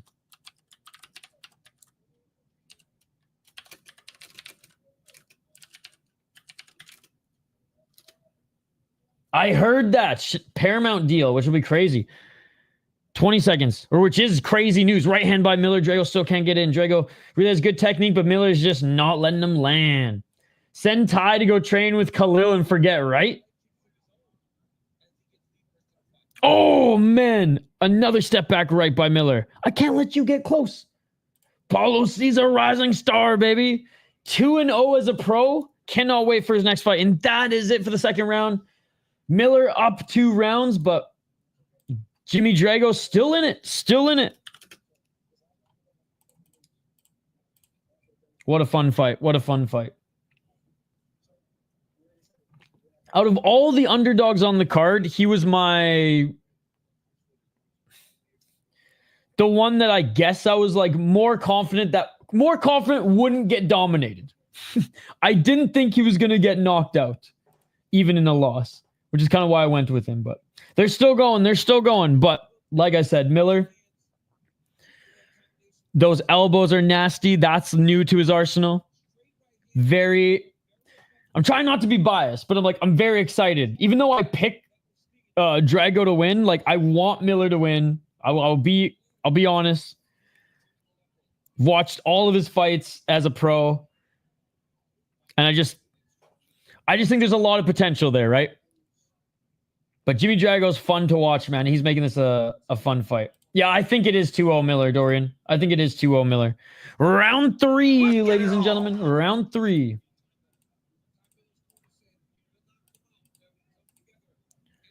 Oh, Miller, look at that left. 445.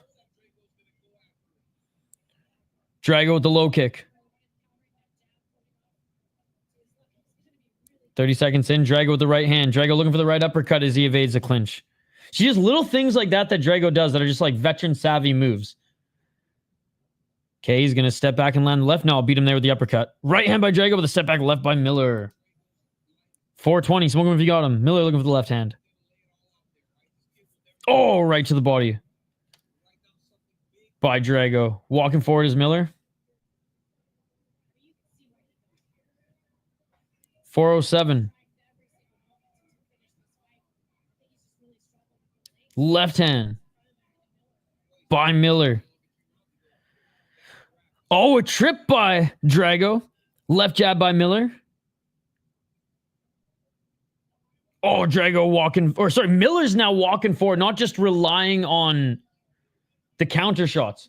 Good kicks and counter shots by Drago all night. 337. Counter right and left by Miller. Miller's feeling it now, man. He's in that flow boxing state. Look at this. Oh, counter right to the body by Miller. 1-2 by Miller. Miller's flowing this round, guys. Drago just really trying to get to the pocket. 318.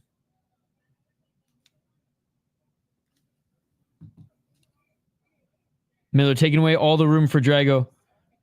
Stalking him down now. He hasn't stalked him like this all fight. Looking for a spinning back fist there was Drago to get out of it. I like your live, but I can't enter in for interview because I have a contract with Jungle. Hey, when your contract is done, you let me know, buddy. When your contract is done, you let me know. And that sucks they won't let you do an interview. 247.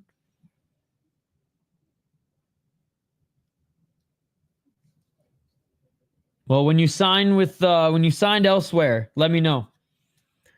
335. Right hand. 235. Right hand by Miller. Swing and a miss. Half a round left. Left hand by Miller. Can Drago find a finish? Honestly, that's how he's going to win this one, is if he finds a finish here, because Miller's up 2 rounds. Oh, there's a body kick by Miller. Hell yeah, dude. Well, you're always welcome here, and we love to have you here in the chat. 205.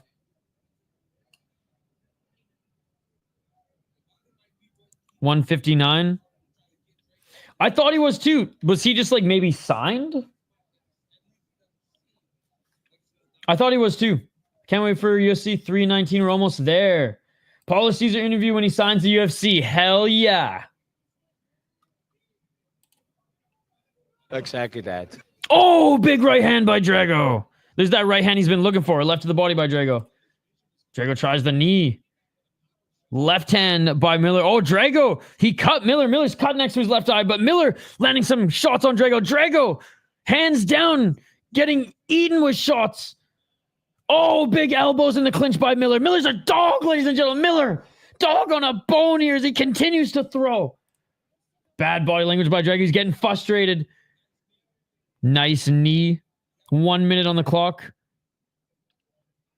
Great fucking fight. Oh, spinning elbow by Drago. See, fucking love watching Drago fight too, man. And this is how good of a prospect Miller is. Look at him continue to stalk him down. Let's go, Reaper. Just in time for the main event after this.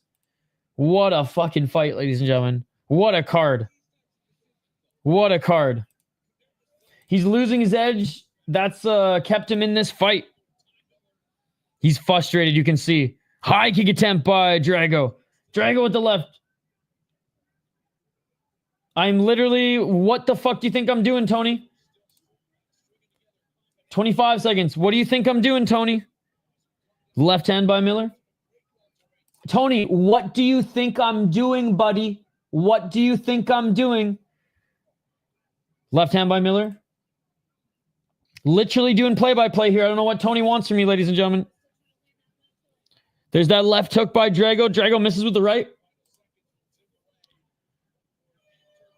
Thank you, Tony. Left by Miller. Drago looks for a right hand, and that is it, ladies and gentlemen. That is it. Sorry, guys. I'm going to do it every time. It's not just directed at you, Tony. Every time someone goes, dude, do play-by-play, it's like when there's nothing going on, I read chat. Sometimes there's feints, and I'm not necessarily going to call every single feint. Only during the Silva and Mango's fight, which is ironically a grappling match. It was freaking non-stop action where I actually was losing track of the chat. It's all good, Tony. It's like I do play by play though. I'll ignore chat if it's non-stop action. No problem, dude. No, I wouldn't stop. I wouldn't stop. I got you, my friend. I got you. We're awaiting the official decision, but I imagine it's going to be Miller all 3 rounds. That was a good fight. I won't stop, Tony. I'm going to give you live coverage on every single fight that is covered while we are live, my friend. Let's fucking go. We back, baby. We got the house back. No, we got one more fight to the main event. Hell yeah, Tony. Hell yeah. How's your Tuesday going, Tony? Do you have a question about Brazilian fighters in the UFC? No, I think the Brazilian fighters in the UFC are awesome. They always have been. 30-27, ladies and gentlemen. Ty Miller! Hey, a swing and a miss on the underdog pick on my predictions, but goddamn Miller, let's go, baby. 6-0, and that was a very good step up in competition. So very proud of him. Very proud of him. Close round 3, and it is all over. I don't want to speak for the owner, but these guys don't need a UFC contract when they go to Swamp FC. Oh my God. You just knew how excited I would get. Damn. Yeah, Drago tries the knee. Reaper. You can at least they'll still be on ESPN for you though. Great Ty. Ty Miller, everyone. How terribly will Tom Aspinall fumble against Gunn and go down in history for the worst heavyweight ever? Wow. I don't think he will. I don't think he will, the Ant-Man channel. Now, I don't understand why everyone's just hating on Gon as much as they are. Actually, I guess because he got robbed against Volkov. I think Volkov was more deserving of the shot. And honestly, Ant-Man, I think there's a better chance that Volkov beats Aspinall than Silva or Gon. But I don't think Gon will beat him easily. If he does beat him at all. Updated beer bet, 127, 126. I'm almost caught up. Dude, Shane, this has been on like a 5-fight win streak with the beer bets. I did plant. Fucking heartbreaking, man. Heartbreaking. Dude, plant. We did a stream one time where there was these Japanese boxers fighting. One, I think, was like 18 or 19 years of age. And it was one of the best boxing fights I've ever seen. Knockdown after knockdown. It was an 8-round war. And after my friend Big Red, some of you might be familiar with him, he was on stream. He said, man, I don't like the look of the kid walking out as he was like shaking a bit. Right to the hospital, right to a coma. 2 weeks later, died. Boxing's a brutal sport, man. Boxing's a brutal sport. No, Gon is good. I agree. I just think Aspinall's better. I think Volkov is better. Volkov, right? I don't even say robbery often, as you guys know, and I think that was a fucking highway robbery, baby. Main event of the Dana White Contender Series Week 1 next. Let's go. Oh, yeah, what a bombshell that deal was. Yes, partnered with Paramount CBS. Dude, Drago, how is he not fallen? Murphy or Pico? I'm leaning Murphy decision. But Pico could crack him. Gon's film called KO is good. Oh, I haven't seen it. Maybe Superior Rule Set is dangerous. It's not as dangerous as boxing, dude. It's not as dangerous as boxing. Look at the Japanese fighters who fight till they're like in their 50s and have less fucking damage. So this is my argument, plant-based, and we'll do it quickly here. You know how in boxing you take more trauma to the head, right? 8 to 10 rounds versus of trauma.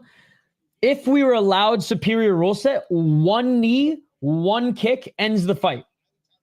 How many times have we watched fights get dragged on in title fights up to 3 additional rounds where a guy will take 3 rounds of additional damage when one grounded knee could end the fight? One bad strike versus repeated damage. One bad strike is safer for the fighters. That's why the Japanese fighters can actually have longer careers. That's why the Japanese fighters who get kneed and kicked in the face have less fucking... clearly less fucking damage to both their bodies and brains if they can fight into their fucking 50s. And some of them are just like freak show fights, but like there's some guys in their 40s who are beating prospects. It's absolutely insane. You don't see that here. And I argue because of the continued blows when fights could be ended quicker, not to mention it gives wrestlers the edge. The unified rules favors a certain style, and I just don't like that. We should have a level playing field, right? We should have a level playing field. The rules shouldn't favor one style, in my opinion. All the money on Bouafia. You should start reacting to feints like Joe Rogan reacts to calf kicks. Brazil have 5 belts in 2025. Pantoja, Poatan, Amanda Nunes, Natalia Silva, and Virna Jandiroba. Probably in like 10 minutes. Japanese go very hard in sparring as well. All my boxing friends that say MMA is too brutal, especially superior rule set, but then they will watch a dude get beat to death in the boxing ring and say nothing about it. So I'll say this, at the end of an MMA fighter's career, their bodies are going to hurt a little bit more, but I do think they're going to live longer lives. Now, there's going to be some for sure, BJ Penn. There's going to be some for sure, because head trauma is head trauma. I just think repeated blows versus one should, by logic, should extend careers a little bit more. Hey, thank you, Tony. Appreciate you, man. Sorry if I fucking went hard on you earlier. I got Alexander Hernandez tomorrow. What do you think? Hooper's last 2 wins are washed 40-year-olds, and Levitt is mid. I like Alex Hernandez. Now, I don't think it's tomorrow. Wait, they're not fighting tomorrow. I like Alex Hernandez. It's all about his grappling defense.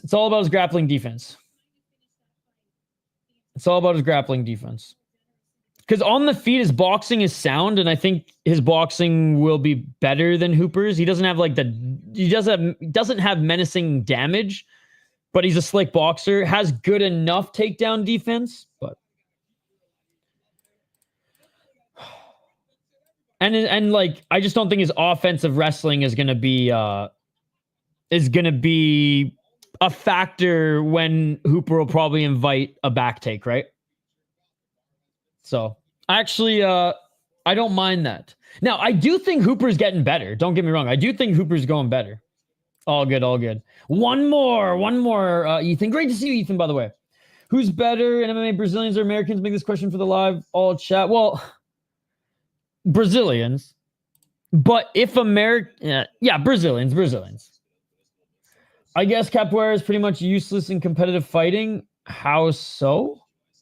Wait, you really think that, John? You really think that? That's crazy that you say that. That's crazy that you say that. Crazy that you say that, brother. You know why? Let me show you some capoeira. So John says capoeira is useless, eh? Yeah, so useless, John. So useless. The fuck kind of comment is that, John? Love you, John, but that's craziness. Good competitive fights. They're skilled, but lacking the big finishes. I'm thinking only 2 contracts so far. Go Santana. How's your Tuesday going, John? If Bouafia wins, I go home happy. Fleet Apex. Tu es français, mon ami? I was just going to bring up a Ruby's kick on Bobby Green. Delson Heleno established himself as a national level journeyman and had 40 fights on the BJJ and capoeira style. He was literally called lead foot. Hey, nice. You live in Belgium. One of my French teachers in high school is from Belgium. I think Santana wins here. Capoeira is insane. The athleticism is next level. Capoeira by itself is not enough to win MMA, but nothing by itself is that's kind of moot, given that nothing, I guess, other than wrestling under the unified rules, is enough. But yes, it is a good striking tool. Hey, what's up, MMA Pick Sky? Good to see you. Good to see you. I just meant to say capoeira is fucking useless at high level of the UFC. Okay, I still wholeheartedly disagree with you. Wholeheartedly disagree with you, John. Silva was scared of losing the fight, but he lost the contract anyways. I bet if he made the fight entertaining with his kicks, still lost, he would have been signed. He did throw spinning heel kicks. Do we not forget who grabbed the kick and tried to force the takedown? It was Mangos. They haven't fought yet. Lead foot like the lead medal. Capoeira is amazing. I did a class here in Miami, and after dancing my entire life, I could not keep up. It's a nice Francophone. People are the best. Tabernacles. It's starting to thunderstorm. One of my dogs scared. Aw. I love France too. Paris is my second favorite city behind London. I've never been to either. Haha. Oh, lead. Did I say lead? Jeez. Sorry. I'm thinking lead foot, lead, the metal. Jesus Christ. Sorry. Lead. Why do I keep saying lead? Because I keep thinking like lead front leg as we're in fight mode. I know. I said it again. No, he's not the GOAT promoter. He is the GOAT president of fight organization, but he's far from the best promoter. We need a good French prospect. I'm tired of Gone and the Soy Boys. Isha, you must go now. I speak French, so I'd like they'd look at me funny and be like, "Oh, look at that Quebec dirty French." But at least I could converse. All right, let's get to the next fight, ladies and gentlemen. As they're about to make their walkouts now. Final fight on this card, and I know a lot of the casuals are gonna complain. Oh man, this week sucked. We only saw one freaking finish. Blah blah blah. Dude, these are some fucking high level fights, man. And if you are not entertained, you're not a real MMA fan. It's as simple as that, ladies and gentlemen. Go watch One Friday fights. Go watch kickboxing and Muay Thai. You aren't a real MMA fan, if that is the case. So let's get to the main event here, ladies and gentlemen. Let's get to the main event here. We have a technical kickboxer against a brawler in the first round with the death touch. Yo, what's up? The green bastard from parts unknown. Good to see you. Imavov is good for sure. Metal is good. Yes, it is. I'm just thinking Bill and Ted. If Jane's the GOAT promoter, Connor's the Coke promoter. Lack finishes, but yes, good fights, very high level. Cherrier's record is iffy in my opinion. Yeah, Cherrier is far from my favorite Cage Warriors guy. Let's be the guy to come over from Cage Warriors. All right, Bouafia, 6-0 as a pro, the slight favorite in this one. Tall, rangy, nasty kickboxer. He's got power, and when he fights, when he dictates the pace and controls the range, much like, Ty Miller, he'll do the same thing, just a little bit more dangerous with his straight snipe shots. Now, Santana doesn't have the same level as cardio, but is a dangerous striker in his own right as well. 7-2-1 as a pro. If you guys don't watch SFT, I highly recommend it. It's an amazing Brazilian league that has small gloves, kickboxing and Muay Thai, as well as mixed martial arts. Thank you, Tim. Appreciate you. Fucking right. I haven't seen the newest one yet. I heard it's not that bad. But yeah. Excellent Adventure and Bogus Journey, some of my favorite movies. 6 KO TKOs, 1 submission, 0 decision. Has never won a fight via decision. And will likely just bum rush Bouafia in the first round or try to finish it in the first round, because Bouafia, the longer this fight goes, the more dangerous and the better chance he will of snaking out a decision or landing some late combos, which hurt him. He's beaten some really good guys. His last guy he beat was 5-0, 8-3, 4-0, 7-3 when he was only 3-1. And when he was 2-0, took on a fucking 26-14 guy in which he lost to, but still. He's dangerous, man. He's dangerous. Bouafia, 6-0 as a pro. Coming out of Eris and Hexagon. He's got 5 KO TKOs. Between the both of them, they have 11 knockouts, ladies and gentlemen. He's beaten some really good opponents, too. Both of them have really good records. They've developed well. 6-3, 5-2, 4-1, 3-1 when he's only 2-0, ladies and gentlemen. I'm going with Bouafia on this one. I think this gets out of the first round. And if it gets out of the first round, I think Bouafia wins. I think Santana will do his best work in the first round. But again, what do I know? Anything can happen in this sport. And it's not like my predictions have been bang on this card. So excited to see how this one rolls out, ladies and gentlemen. Last fight here on the card. Reminder, we got the Ultimate Fighter next. Fucking Herzog. Round 1. Final fight to close out this amazing week 1. Let's get it. Finish him. Pick switch. Come on, Bouafia. Cheers, everybody. 451. 446. Shane's picking Santana. Oh, high kick by Bouafia. Santana try to take him to the ground. 437. Santana smiling here. Another huge, tall fighter here, ladies and gentlemen, at welterweight.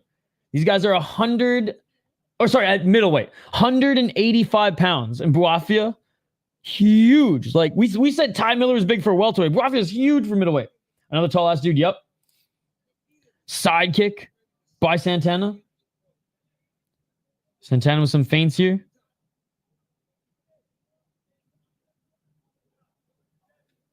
Santana looking for that right hand. Santana not bum rushing him as much as I thought he would.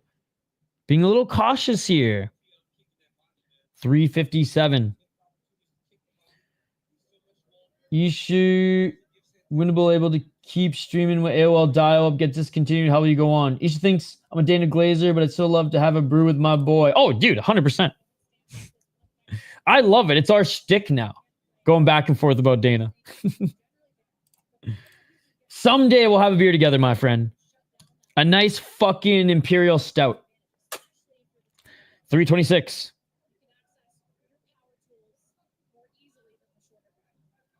Feints by Bouafia here. And this is the game that Bouafia wants to drag Santana in. He wants to dictate the pace. He wants to control the range. Santana overswings with the right hand. 310. Low kick by Santana.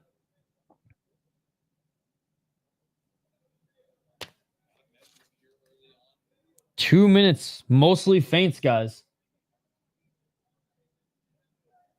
Oh, nice right hand by Bouafia. Beautiful right. Santana smiling. That's not a good sign. Left by Bouafia. Right by Santana. Left by Bouafia. Bouafia going for the high kick, but Santana caught it. Santana in the top position. Santana right hands is postured up, just landing some big shots. He's not much of a brawler, right? But the fight, I was expecting smart high-level fights.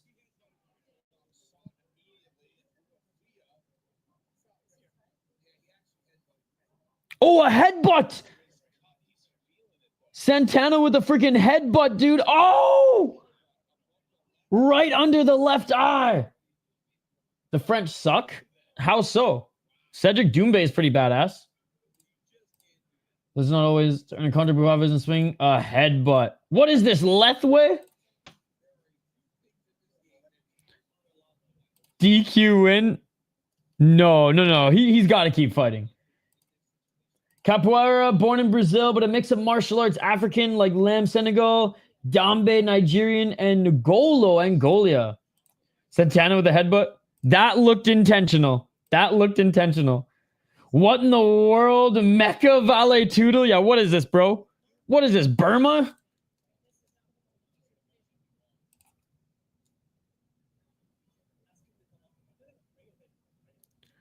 All right, he's got time. Doctor's looking at him. This wasn't an accident. This wasn't him digging that head into the shoulder. This was a fucking Zadine Zidane. This isn't 1993 anymore. He better not give up, especially no cut. Well, I mean, that we don't know how the bone's feeling. I mean, I benefit of the doubt, man. Benefit of the doubt. Yeah, it was intentional. That looked intentional as fuck. Another foul where the fighter immediately looks to the ref about the foul and then acts it up. You guys think he's acting it up? Why would you do that? That looks like it's swelling. Say the magic word, I can't see and you win. Yeah, but you're not going to get a contract after that, right? So I imagine if he can fight, he's going to want to continue. Like, this is a big moment. This isn't just like a regional fight, right? We call it the Scouse Kiss here in Liverpool. I mean, I don't know if he was... I don't agree with that, guys. He's going to continue. He's going to continue. He's got time. He's got time. The Mecca of Vale Tudo's Rio de Janeiro that born the first event was named Rio Heroes. He had a good position. Bouafia isn't an ace on the ground. What was that? No, I know he's not an ace on the ground, but I don't think like he was getting dominated. Like the fight was still very, very fresh.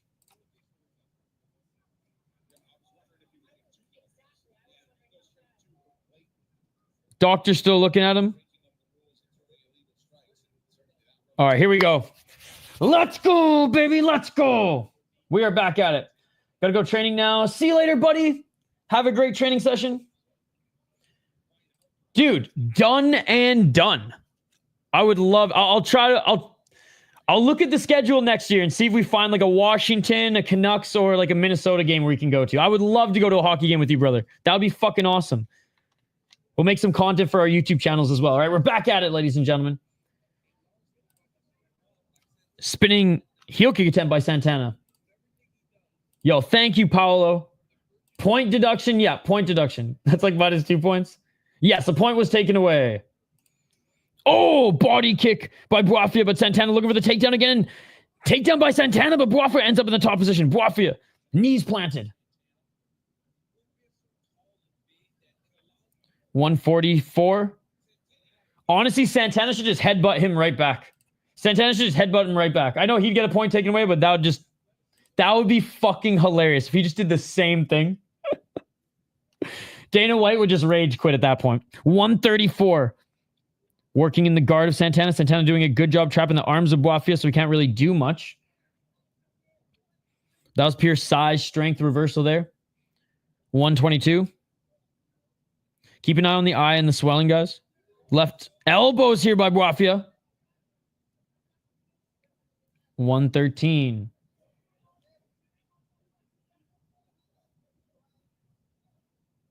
Knees in the guard, still trying to land some shots. Oh, hammer fist by Bouafia.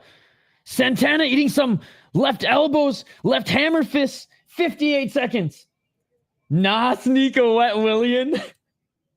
LA Kings time. I have to see Drew Doughty before the decline. And isn't this Anze Kopitar's last season? Back up to his feet to Santana. There's some players on the LA Kings. And I love Quentin Byfield. He's fucking sick as well. He played for the Sudbury Wolves in the OHL. Santana's in trouble, but he's back on his feet. Oh, high kick by Bouafia. Santana with a front kick as Bouafia slips, but Bouafia back up to his feet. 24 seconds on the clock.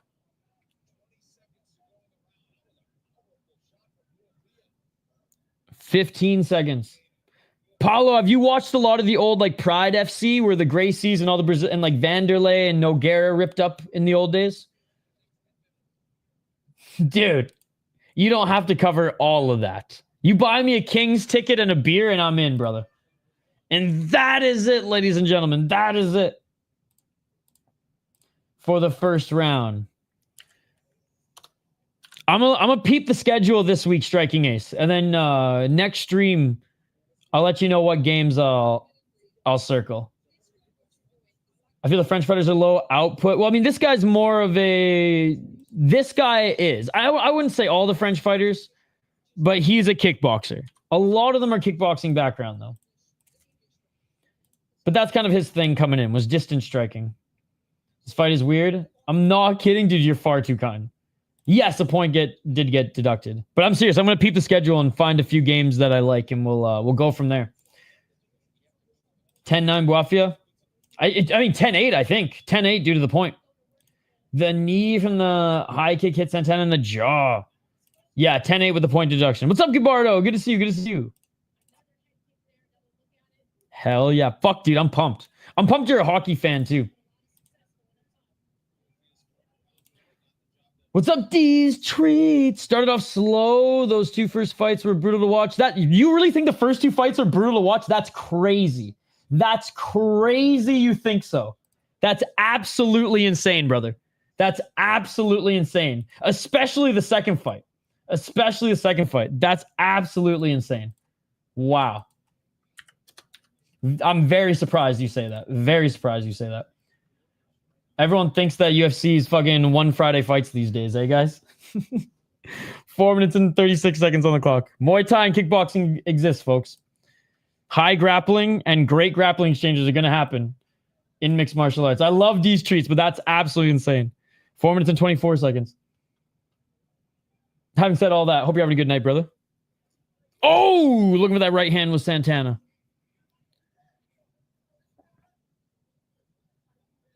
Yeah, that second fight was like one of the best display of grappling by, like, of high-level grappling and just constant pace. Like, there wasn't even a second for me to, like, breathe in that one with all the action.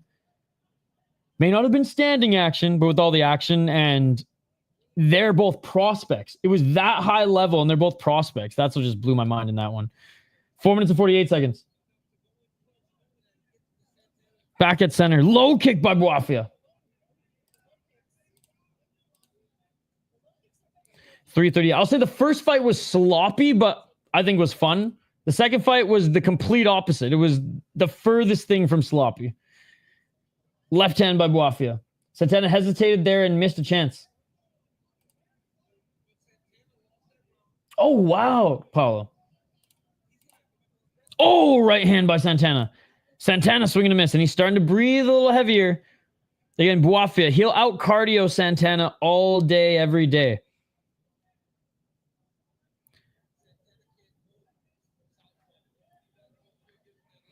Give me your heart, make it real, or just forget about it.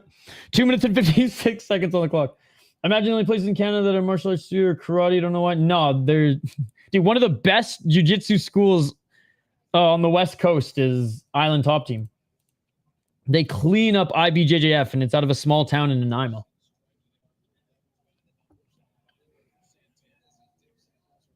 Kickboxing's pretty big in Quebec.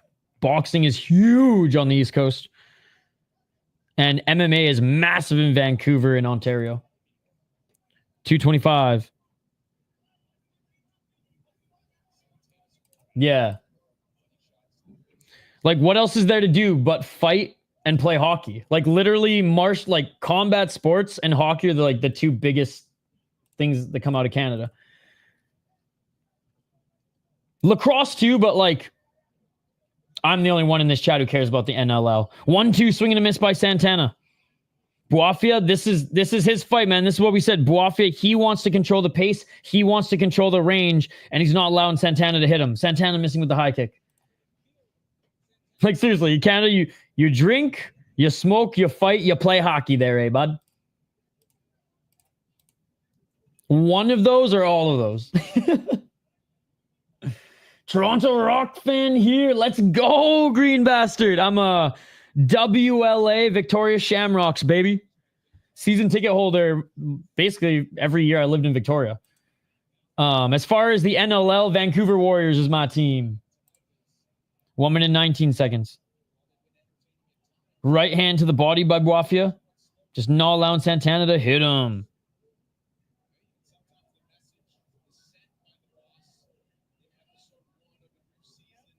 Bouafia the left hand.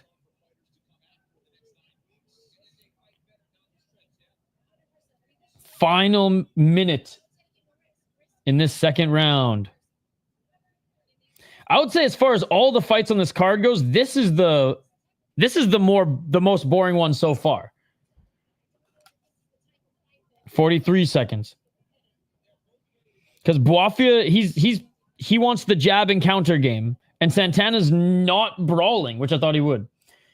Santana just goes gun blazing. He would have a better chance to win this fight. 100%. Santana exploded nicely there, but feet left the mat there. Canadians are cut out for fighting because they play hockey, 100%. Oh, nice left by Santana. Yes, right after this. Literally in half an hour. Oh, big shot by Santana. Santana might get tagged if he goes all in. Santana might win this round, to be perfectly honest. 7 seconds. Santana's yelling at Bouafia, fight! Let's fight! And that is it for round 2. Do you guys got Bouafia winning round 2, or do you have Santana?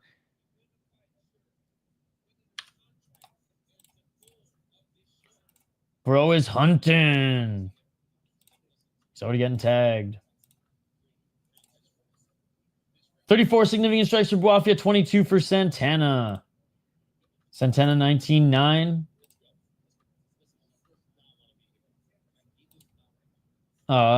2017 Bouafia. 2017 Bouafia.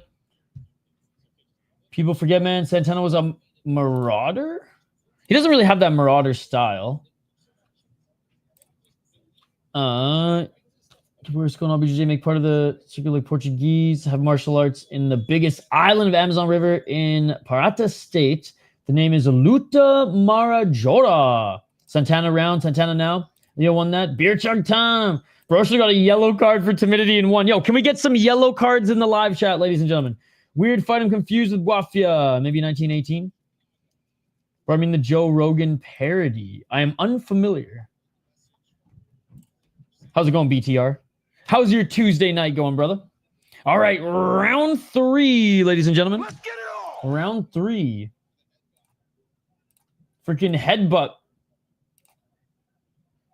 Ruined most of Santana's chances, but he can still hunt for a finish here. 4 minutes and 45 seconds. Hey, glad to hear it, brother. Glad to hear it. I watch too many fights that I don't know all the memes, man. 4:35. Yeah, the yellow cards. Finish him. I'm doing good. I'm doing good. Very productive day. Snuck in a workout and back-to-back streams. Hey, we love having you here, Paulo. And we're so excited to watch you fight next. Which jungle fight card are you fighting on next? The one this weekend? Because you said the last one you fought was 136. 413. I mean, honestly, if Santana was screaming at Bouafia to fight and he's not bringing the fight to him. Bouafia looking for that right hand. 4 minutes.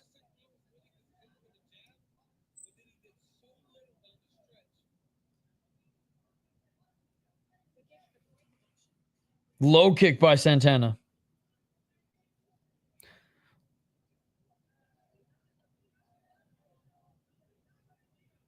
$342. Dude, I'd rather watch, like I said, the Radley de Silva fight 1,000 times over this one.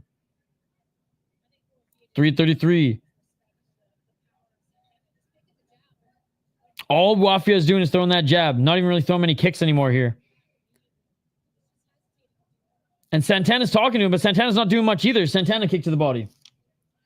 Next week, have a card, but don't stay in this card. Got you. Bouafia definitely shouldn't get a contract. No, I don't think so either. All Bouafia fights are like this, to be honest. Except he usually catches them early. But yeah, he's very much distance, control the pace. But honestly, like to an extent, Danny, yes, but I feel like he throws more in his other fights. But I'm very confused as to why Santana's not just pulling the trigger right now. It's always nice to meet someone else passionate for mixed martial arts. Yeah, this in my opinion is the worst fight on the card thus far. This is not it. Unless something crazy happens, these dudes aren't getting a contract. Nope. So far, Bouafia winning, but yeah, nothing really big. 230. Is this Dancing with the Stars? That's what I'm saying, Denial. Like that De Silva and Mangos fight, in my opinion, even though it was all grappling, like, fuck, man, one of the most entertaining fights on the card. This one, my God, Bouafia has done nothing this round, and Dana's sitting there, 0 IQ. Failure to seize the moment, unfortunately. Santana has run into some counters. He's likely a little wary. True, but when you're down in the fight, like, and you're clearly down, like you got a point taken away, you're so down, right? There's no excuse. Oh, there's a right hand by Santana. Left by Bouafia. Low kick. by Bouafia. Low kick by Santana. For me, this card was pretty mid. Some correct moments, but mostly nothing big. I thought this card was excellent, except for this fight.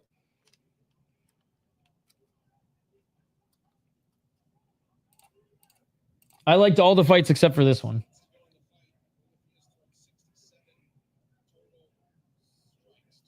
$123. Body kick by Santana. Generational Uncle Dana rant incoming. I can't wait. Be like Joe Pyfer. Be like Joe Pyfer. Incoming draw. Never a good look on Contender series. Never bring these guys back. And you know, I am way more confused on how Santana's fighting. Bouafia is an outside fighter. Santana's the one I'm a little bit more disappointed with because, dude, this is the Santana I'm used to. This is the Santana I'm used to, ladies and gentlemen.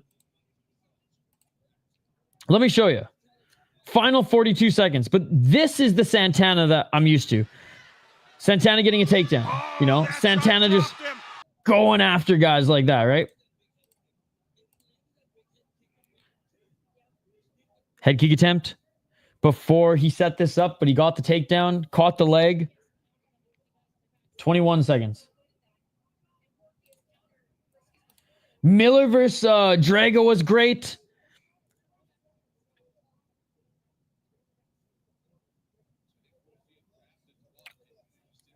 Oh my God. Bouafia grabbed the glove of Santana and Herzog's given the position back with 10 seconds left. I'll catch up on chat here in a sec. 5 seconds. Up kick by Bouafia. And that is it, ladies and gentlemen. Yeah, this fight was pretty mid, ladies and gentlemen. This is a draw for me. Might be a split Bouafia win, one draw or two of them. Bouafia win. I'm actually a Canadian, but thanks. Oh, there you go. He wants to counter. Base Herzog. I think that Miller and obviously Susurkaev are going to get contracts for sure. I'll be the glass half full guy and say that Panferov gets the contract as well. I was impressed with Panferov's performance. He checked all the boxes for me and did a lot better in the striking than I thought he would. Right? Work it. But yeah, I would say that the Radley de Silva and Mangos was my favorite fight. Miller versus Drago was my second favorite fight. Then the finish by Susurkaev. Then the first fight. It was sloppy, but it was fun. And then this one. Santana's knees look weak. Arms are heavy. Vomited on his sweater already. Mom spaghetti. What's up, Kid Kane music? For me, contract Miller, Susurkaev, and either De Silva or Panferov. I don't think De Silva's going to get it, even though I think it was an outstanding performance by both of them. That's just not the performance that Dana White wants to see, even though it's quite dominant. They're both getting contracts and never come back to the UFC. Hey, have a good night, buddy. Look at Santana's face. 29-27 for Bouafia. That looked like Adesanya versus Romero. Bouafia wins this one. He ain't getting a contract, though, ladies and gentlemen. He ain't getting a contract, though.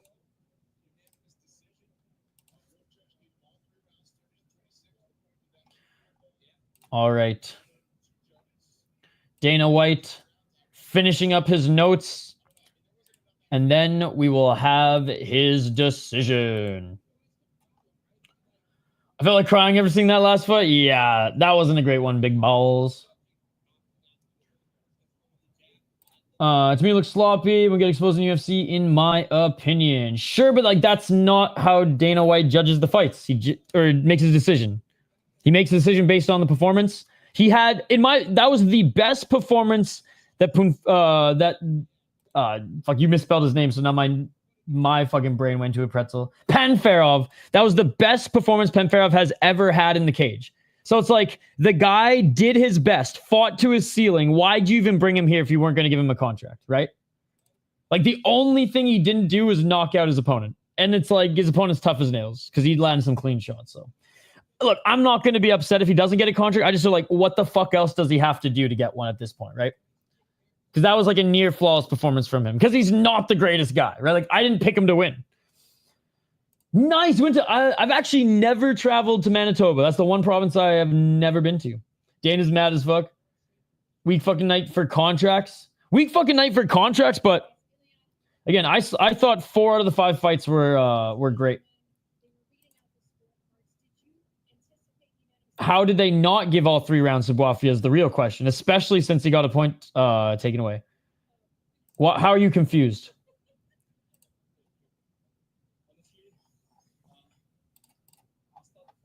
Like, you want to give the 3rd round to Silva or to Santana? Sure, but I didn't even look at the exact numbers on that one.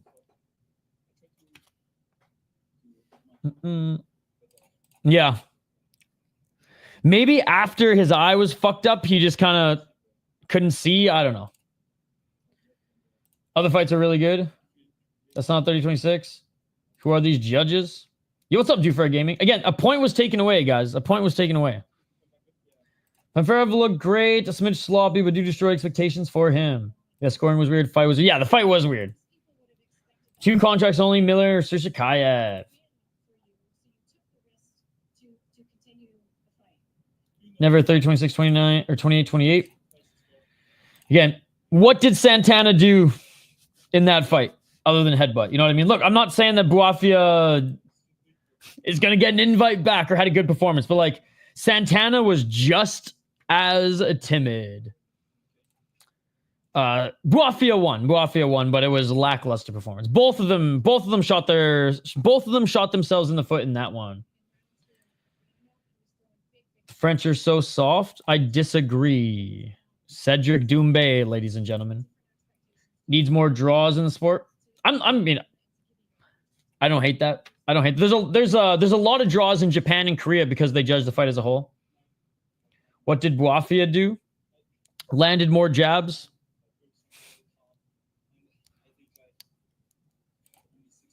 I think, like, let me look at the thing. I'm pretty sure he outstruck him, and that was the only reason why he fought. Yeah. He literally just outstruck him. That was it. When there's nothing else to go on, you just have to go on the pure striking numbers, unfortunately. But yeah, both fighters lost. So yeah, to answer your question, he outstruck him. That's the only thing he did. Left happy, left with money. He not win the 3rd round, and the 2nd was close. I don't know why you guys aren't as critical on Santana. It takes 2 to tango in a dance, not a fight. And Santana, he yapped, but what the fuck did he do as well, right? So like I say, both of them shot themselves in the foot. I'm not defending either of them. Both of them. You guys want to defend Santana? That's fine. I ain't defending either of them, chat.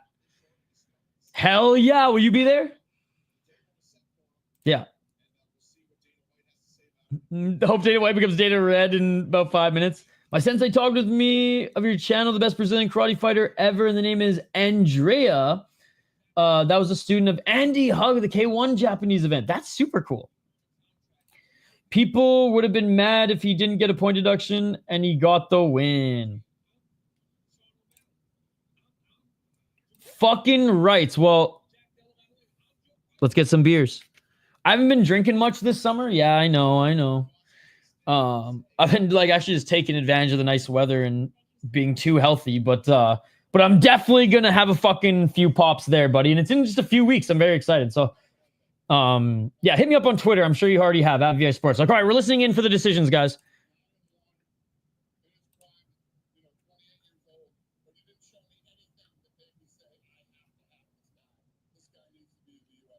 Oh, Dana White, man. Not giving Panferov a contract. Oh, Dana's pissed.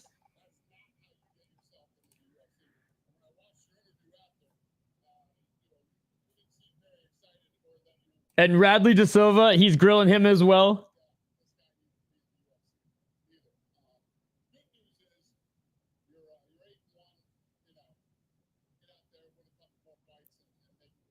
So Dana said, win a couple more fights and maybe we'll see you again. Also commented on his body language after. Radley de Silva knew there wasn't a performance where he was going to get the contract from Dana, despite both him and Mangos having one of the best fights. And here we go. Susurkaev.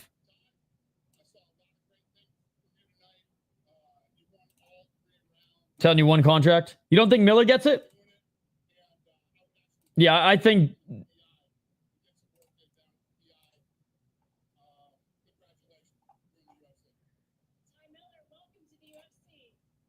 Hey, Ty Miller in the UFC. Wait, they didn't give Susurkaev the contract?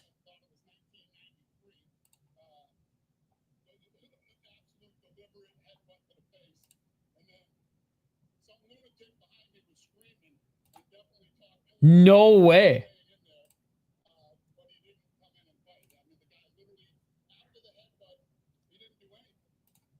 So Dana White's now grilling Santana about the headbutt.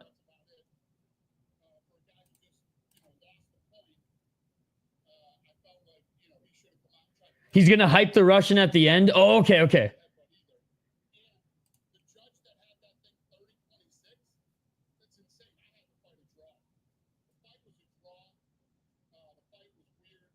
Yeah, the fight was weird. The fight was a draw. Like I said, I don't care if Bouafia won or that one was a draw. I wouldn't not really know how to score given that neither of them really did much. But okay, yeah, you're right. He is saving the Russian for the last. No, he's getting it. He's getting it. They skipped him so he could hype him up at the end. Yeah. Here we go. Here we go.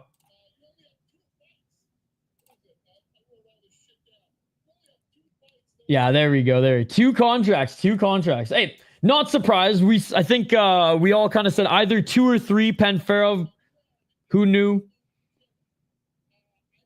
Yeah, you said he was gonna hype him up.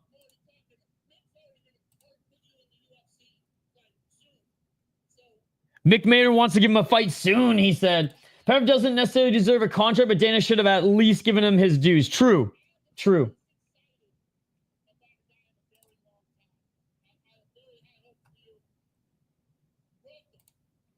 All right, so Dana White gave Susurkaev and Miller and Ty Miller the contracts, ladies and gentlemen, which the two most deserving guys, 100%. Dana looks so mad, dude. And that's something. Panferov did not deserve that much hate, but like again, at the end of the day, I said that if he got a contract, sweet. I thought he did enough. Or at least fought to the level, and like he's never going to be better than that, so he probably never comes back. But figured 1 or 2.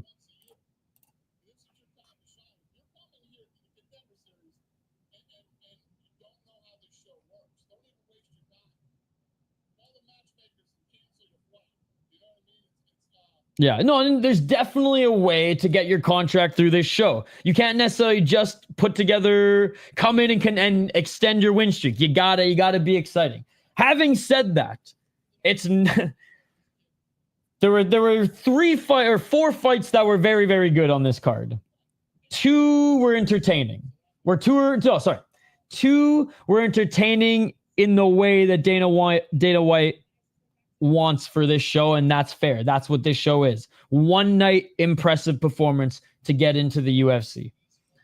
And Ty Miller, deservingly so. Obviously, Susurkaev deservingly so. But again, if you're an MMA fan, sloppy but fun fight. Insane fucking high-level grapple fest. Again, just not for Dana White's Contender series. Susurkaev, he knew the assignment. He fucking got it done. Ty Miller and Drago, awesome fight. High-level shit from both of them. And this was a fucking disgrace. This was a disgrace of a main event of a week 1, ladies and gentlemen. Radley won, but no contract.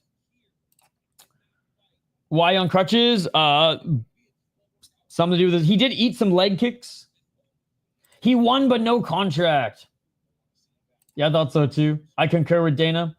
Miller was deserved. Dana did not hold back. He was disappointed. Hey, much love. You can do karate combat and more boxing. Yeah, they both deserve the contract, but Panferov didn't deserve this. I can't watch these guys get their dreams stepped on. Oh, it's horrible.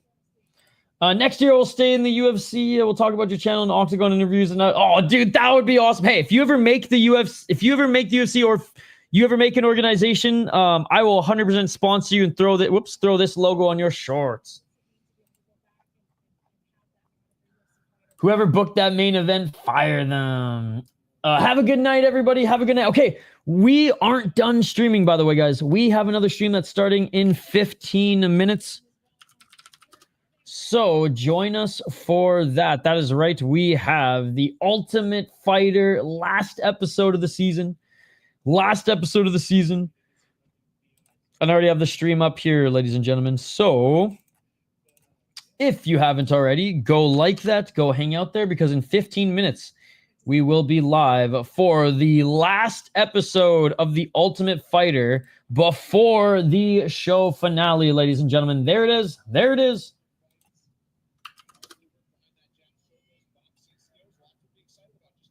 Dana just wanted an ESPN highlight finish to replay on the socials. He won, but he didn't get a contract.